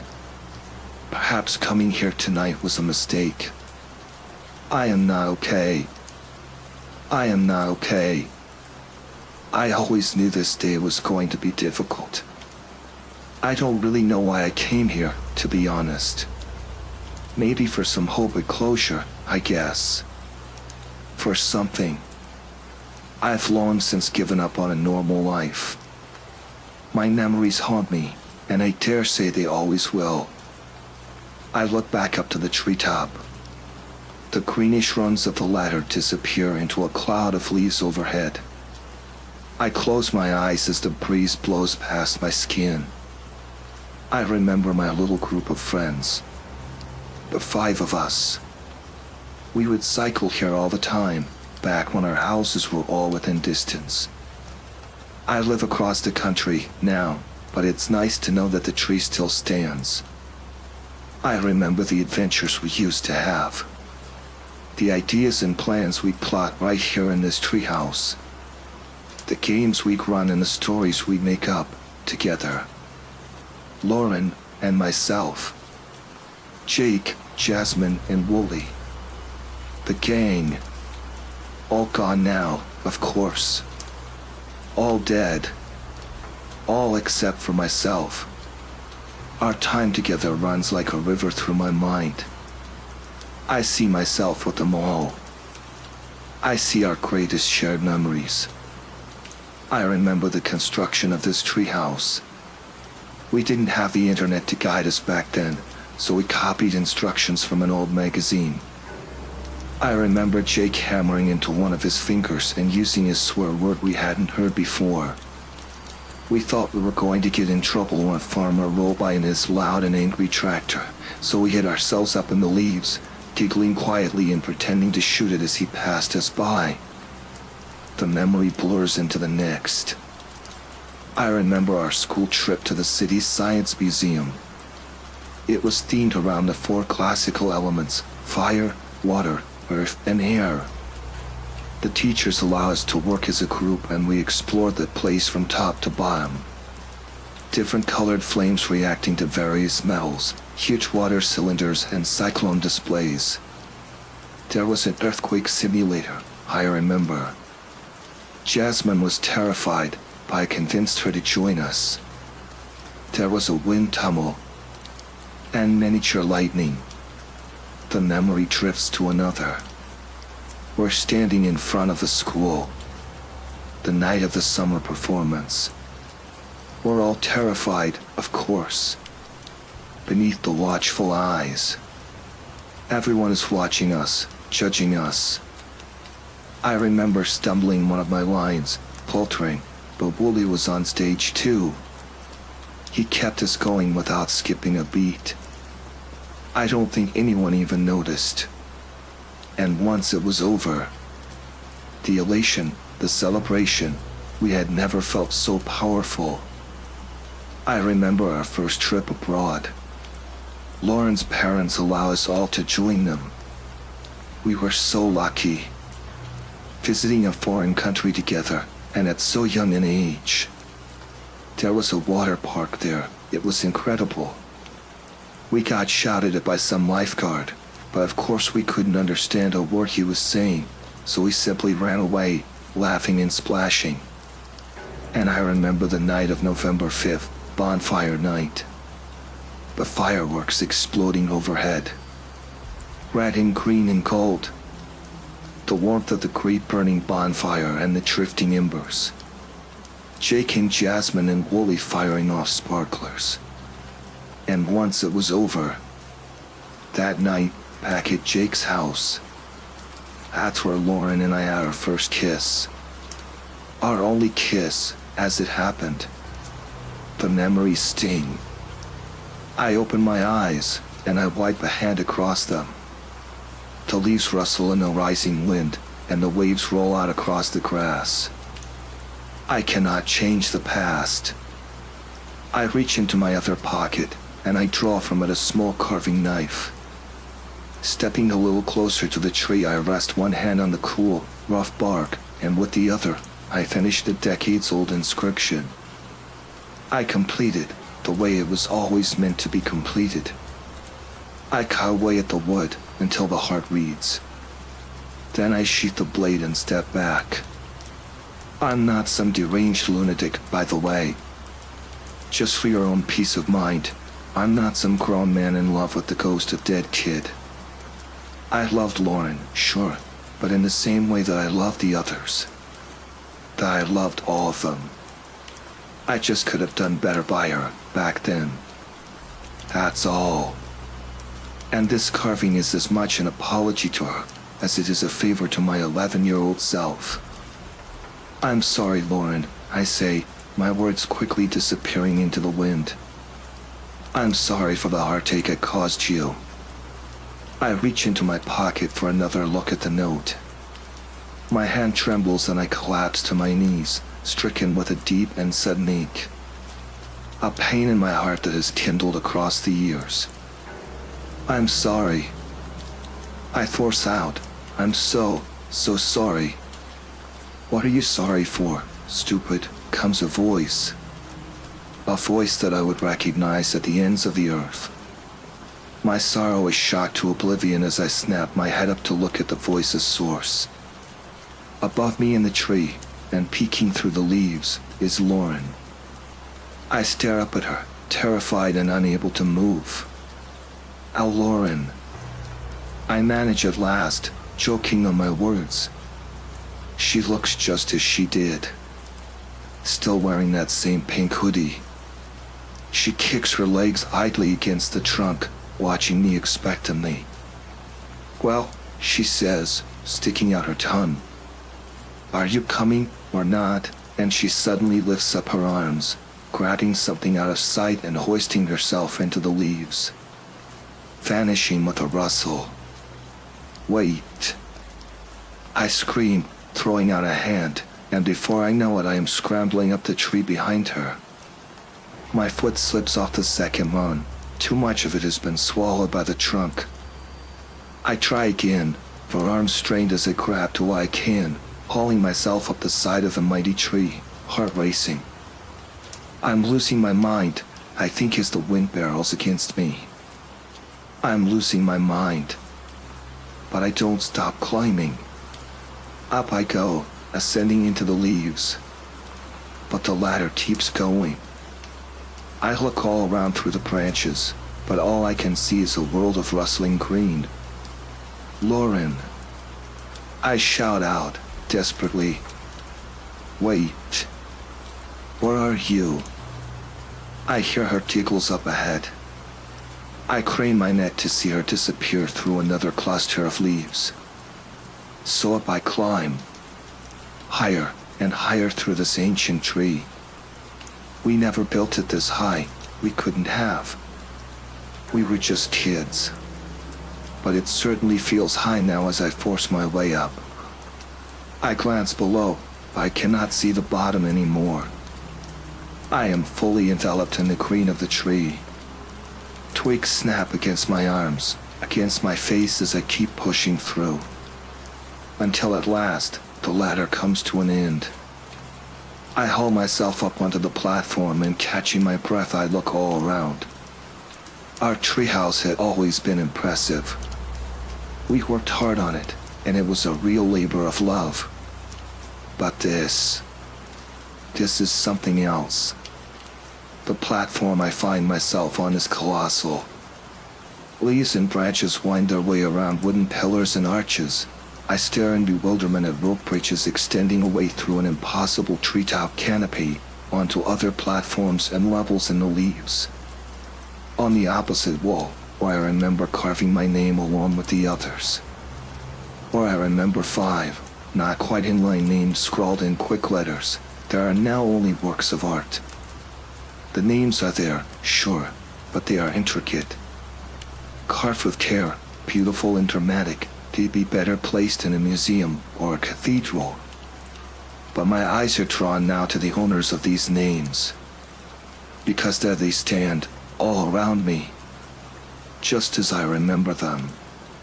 Jake, Jasmine, Wooly, and Lauren. Jake has his arms crossed, an eyebrow raised. Jasmine has her hands behind her back. Wooly has his thumbs hooked into the straps of his backpack. And Lauren has her hands on her hips. What took you so long, Tommy? She asks. I fumble for words, stuttering and spluttering, and she laughs. Wooly holds out a hand to me. We've been waiting for you, bro, he says with a grin.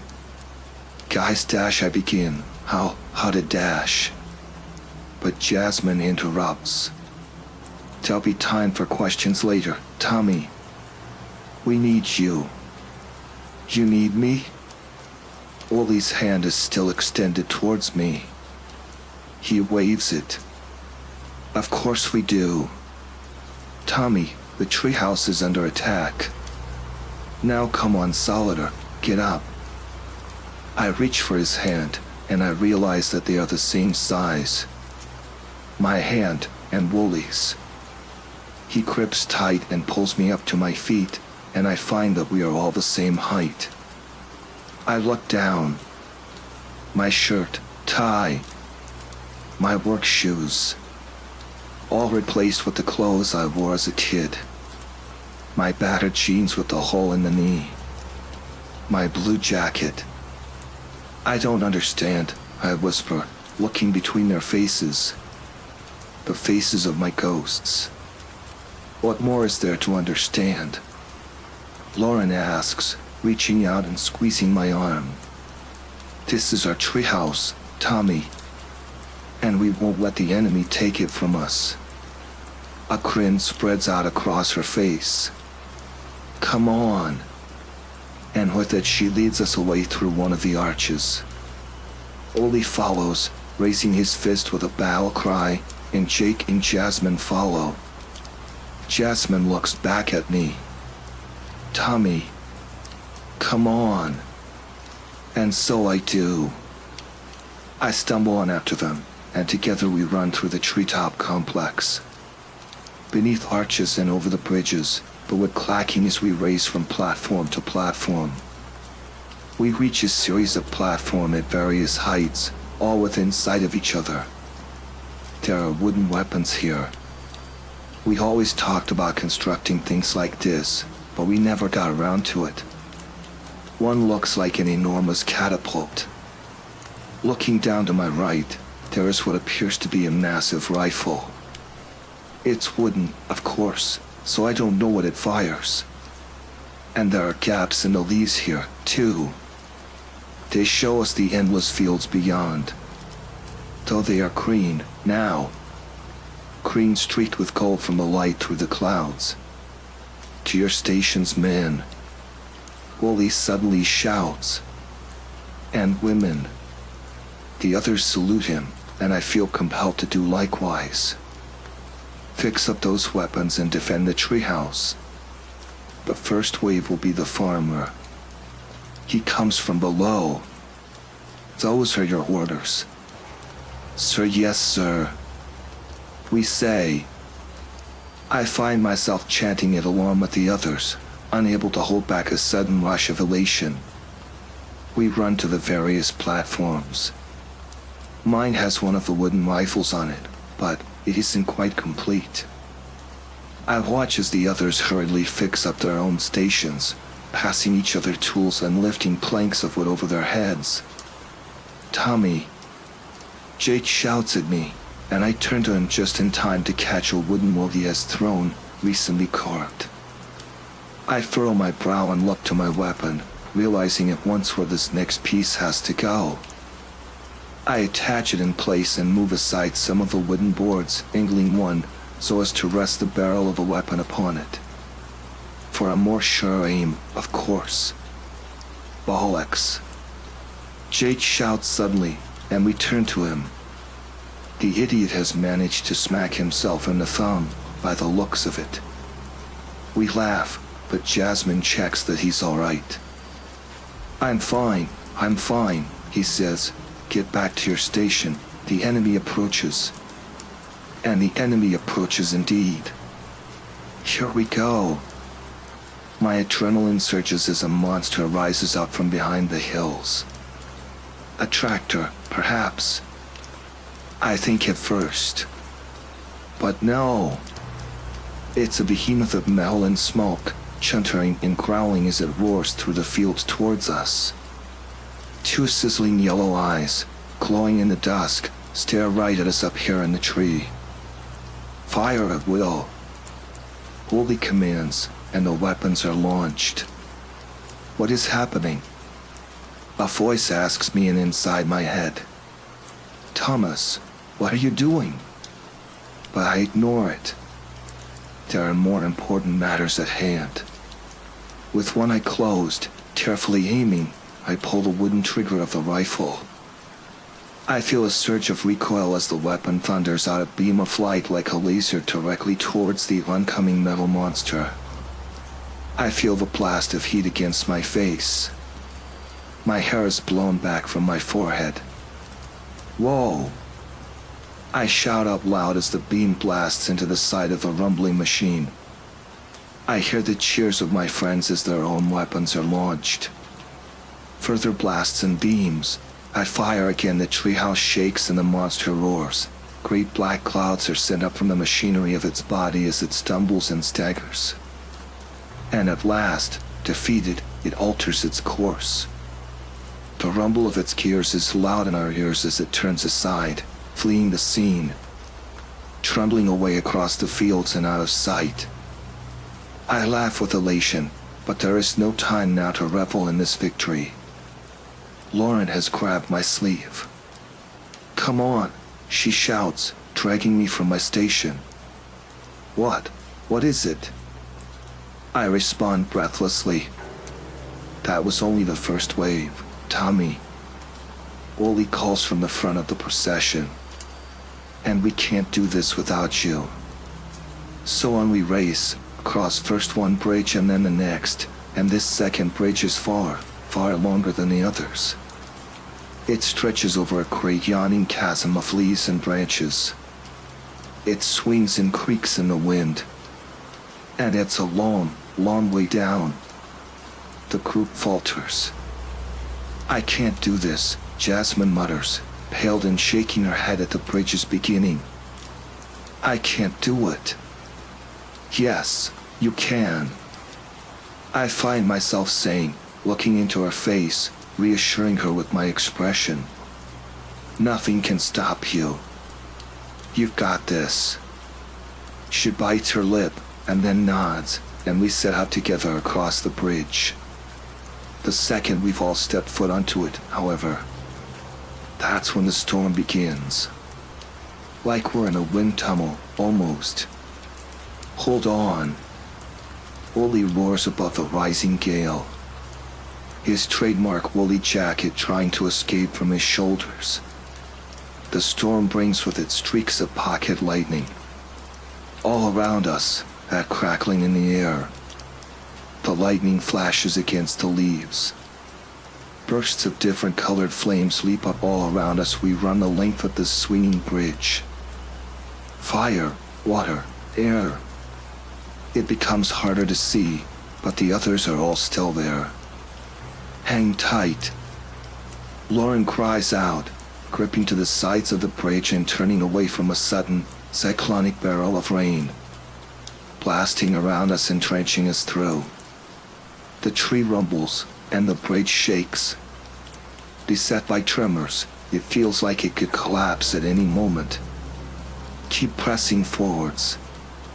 Jake shouts, and we do. The group continues its advance through the elements, huddled together. And there, through the water and storm, is the opposite side. The next platform. Goldie steps off first and helps us all onto it, and we leave the thunder behind us as we start to push through the leaves.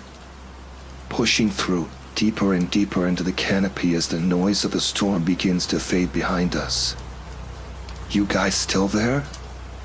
Jasmine calls out as it grows darker and darker. "We're all still here. Follow my voice." Wooly replies, and we continue to push aside the walls of leaves, heading further and further into the treehouse. Until, suddenly, the leaves all clear. We stumble out as a five, still immersed in darkness, and our breathing echoes around the space. The sounds of the storm are distant, now. A faint, backing rumble. A beat passes, and a rumble rises into a round of applause. It's wave 3. It's a trap. Jake exclaims as lights appear before us. Great mechanical thuds and judders as they blink into life. Blinding and bright and burning. I can feel their heat against my skin. I can feel it drying the rain from my clothes. We are standing on a wooden stage. The lights before us multiply into dozens, then into hundreds.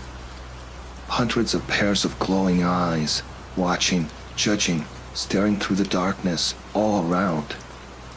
Beneath the watchful eyes. It's just like before, all those years ago. This is how it felt. I can feel my throat start to close up. I can feel the panic rising. I cannot remember what to say. There is something I need to say to defeat these intruders. But what is it? What are my words? Wooly steps forwards, unaffected like the rest of us by this spell, this twisted enchantment.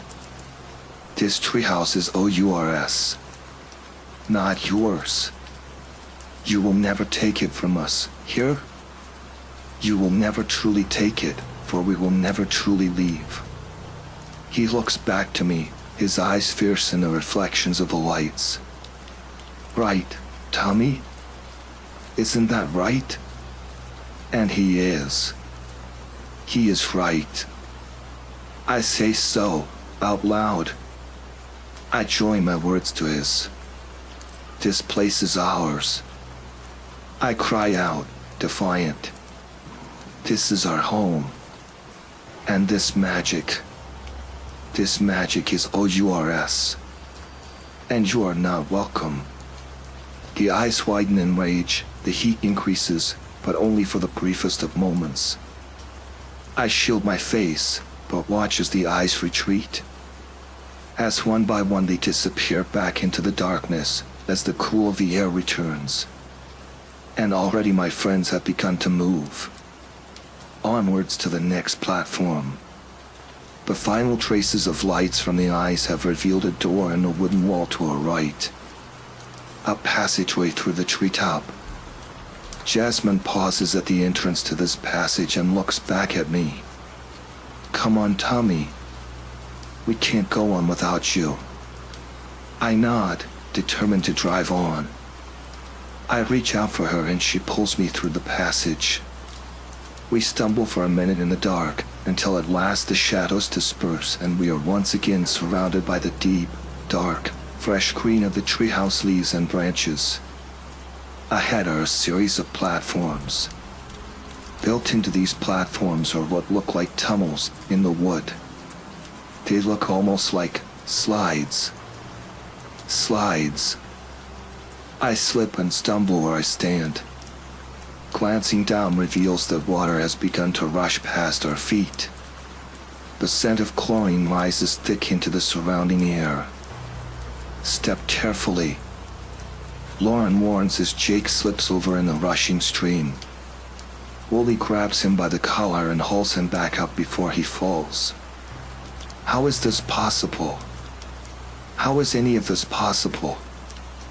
I murmur out loud, grabbing onto a branch as the water flows past us. It pours from the platforms and between the branches. Some of it rushes across the wood and down the tunnel-like slides ahead. What are you talking about? Oli replies, grinning. The treehouse is under attack, Tommy. Aren't you listening? And with this his eyes widen, his mouth drops open as he stares behind me, past my shoulder. The others do the same, and I swivel where I stand, still holding onto the branch for support. A monster approaches. Pushing aside the branches, he has to stoop as he is so tall. With every step he kicks up great splashes and waves of the running water. His eyes are like red coals in the gloom, his limbs are long, much longer than they should be, and a shining silver whistle hangs from his neck on a chain. It clinks with every one of his great and heavy steps. The platforms rattle and the water is sent rushing in all directions. He turns to us, bellowing loud in a foreign tongue. And he increases his pace, charging right towards us. Quickly, Lauren shouts down into the tunnel. She grabs me and hauls me back, and we support each other as we run and splash through the stream, careful not to slip.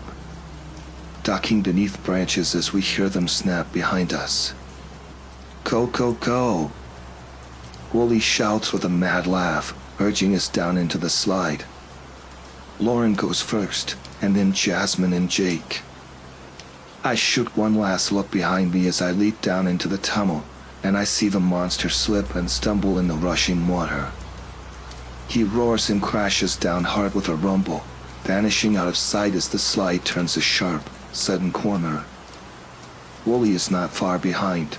I see him laughing and whooping, the water rushing past. I turn to look the way I am going, picking up speed as the tunnel and the water shoot past. The echoing laughs of the others reverberate around me, building to shouts of triumph as the slide ends with a great and torrential splash. Jake pushes his fringe out of his eyes and raises his hand for a high five. I meet it and grin as he helps me up. Lauren runs over, laughing, shouting and pulling me quickly out of the way as Wooly zooms down just behind me, splashing us all yet again. We spend the next few minutes just screwing around, splashing in the water as the leaves rustle softly in the breeze. Lauren at last draws back and looks down at her watch. The level of light has changed. She is highlighted in beams of silver that have broken through the branches. We all are. It'll be time now, guys, she says, looking around. We did it. Wooly stands suddenly to attention, grinding his hand up into a salute. We all do likewise. Stand down, men. And, women. Mission accomplished. Sir, yes, sir. We respond, and he turns, pushing aside some leaves to reveal a ladder, moss-lined but in otherwise great condition. Up he goes, run by run, clambering up through the tree. Then Jake. Then Jasmine. Then Lauren. She looks down to make sure that I'm following. Time for the big finale, Tommy. Yes, I reply, right behind you, and I put my hands up onto the ladder and begin my climb. Up we go, us five. Through the treehouse, higher and higher. The light filters through our tan, illuminating the tips and the edges of the leaves in that glorious, shining silver. Higher and higher, until we break through the very top of the tree itself. I breathe in a deep breath of fresh, night air and look up to the sky, feeling the natural breeze against my skin. There are perches up here. In boughs of the tallest branches, natural seats and resting places, and the group spreads out just a little, finding their places, settling in, breathing easy and enjoying our victory. I take a seat next to Lauren. Lauren, I begin. What's dash? SSH, she interrupts, smiling. It's about to start. She turns to look up to the sky, and so I do likewise. It is beautiful. The moon is bright. The stars glimmer. A shooting speck flits across my field of vision, and soon the stars are joined by great bursts of color. Fireworks, of course, like I've never seen them before. Great dazzling, dreamlike explosions of red and green and gold, tipped with fiery orange or with shining silver like the leaves. They whiz and spin and cascade like spirals within spirals. They are celebration incarnate. And you know, thinking about it, perhaps I have seen fireworks like this before. This is exactly how they appear to me. Once upon a time, a warmth rushes over me, a familiar glow. Lauren reaches out for my hand, and I take it in mine. The fireworks burst and shine, and just like that, I feel myself start to cry. I cannot stop it, and the tears flow. Lauren squeezes my hand just a little bit tighter. I'm sorry, I mutter, and then louder, so that everyone can hear. I'm sorry. All of you, I'm so sorry. I wasn't there. I wasn't there for you. Things could have been different. They are beside me, now. And I am sobbing. I remember it all. I remember why I came. The note. The marriage contract between Lauren and I. And I remember how they all died. These ghosts that now surround me. When we were 11 years old, we'd all signed up for a school trip in the winter. We were due to spend 3 nights at a campsite. A school excursion. Fun, games, camping, expeditions, and all that good stuff. But I knew how Lauren felt about me by then. I was struggling with my own feelings. I was just a scared, dumb, young kid. And I couldn't face it. I couldn't face the intimacy of almost 4 days together in so exciting an environment, and I knew the others would just egg me on and pressure me, so I faked being sick. I faked an illness and convinced my parents to let me stay home. So that's what I did. I just stayed home. Because I didn't want to see my friends. Because I didn't want to spend this trip with them. Because I just didn't want to go. Well, they never ended up going either, as it turned out. The bus driver was not qualified. It was a parent volunteer. A volunteer with little experience driving in the snow and on ice.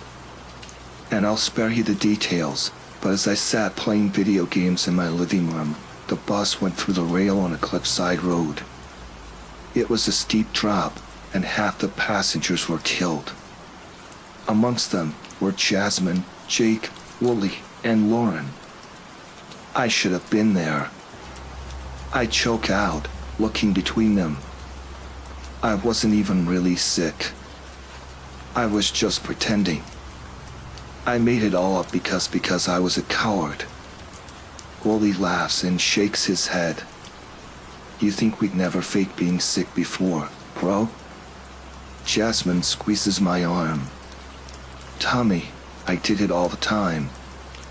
I should have been with you. We should have been together. I splutter. Jake crosses his arms as the fireworks explode overhead. And I'm what, Tommy? Stop the bus. Driven us to safety, he grins. You were right where you were supposed to be, and we were glad for it. I turn to Lauren. Lauren, I begin. But that's just the thing. Where to start? I draw the note from my pocket. The crumpled 20-year-old contract. It's still there and impossibly undamaged. I look from the note to Lauren. I have so much to say. How do I even begin to? It's okay, Tommy, she replies gently, taking the contract from me. I know. And it's okay. She looks at the others. There's nothing for us to forgive, you know. But just for your sake, we forgive you. We forgive you, Tommy. I'll come back here. I tell them, and I mean it. I'll come back here all the time to the treehouse. Lauren has pulled a marker from her pocket. She sticks her tongue out to one side as she starts writing something onto the note. The others look between themselves. No, Tommy, Jasmine replies with a sad smile. You won't. You can't come back here again. Not like this. This is it, bro, Wooly says quietly. It's been a ride. He reaches out his hand, and I grasp it. Thanks for helping to defend this treehouse, Tommy, says Jake. For one last time. Lauren folds the note and stuffs it back into my hand. She leans over and kisses me on the cheek. "It's time to say goodbye now, Tommy," she murmurs as the lights of the fireworks flicker above the treetop. "Goodbye," I repeat, shaking my head. "That's right, Tommy," she says. "Goodbye." And so, as the leaves shimmer with the stars in the breeze, beneath the glow and dance of the reds and greens and golds above, I say it. One last time. Goodbye. And happy birthday, Lauren. She smiles. Happy birthday, Tommy. It's been 6 months since then. I walk hand in hand with my partner down that track through the fields. The flowers are out in bloom, and the sky is a gorgeous, crystal blue. "That's it there," I tell her, pointing over to the tree. It's a little busier now than it was before. It still stands tall, rising up from the fresh green grasses all around. But it looks today far less alone.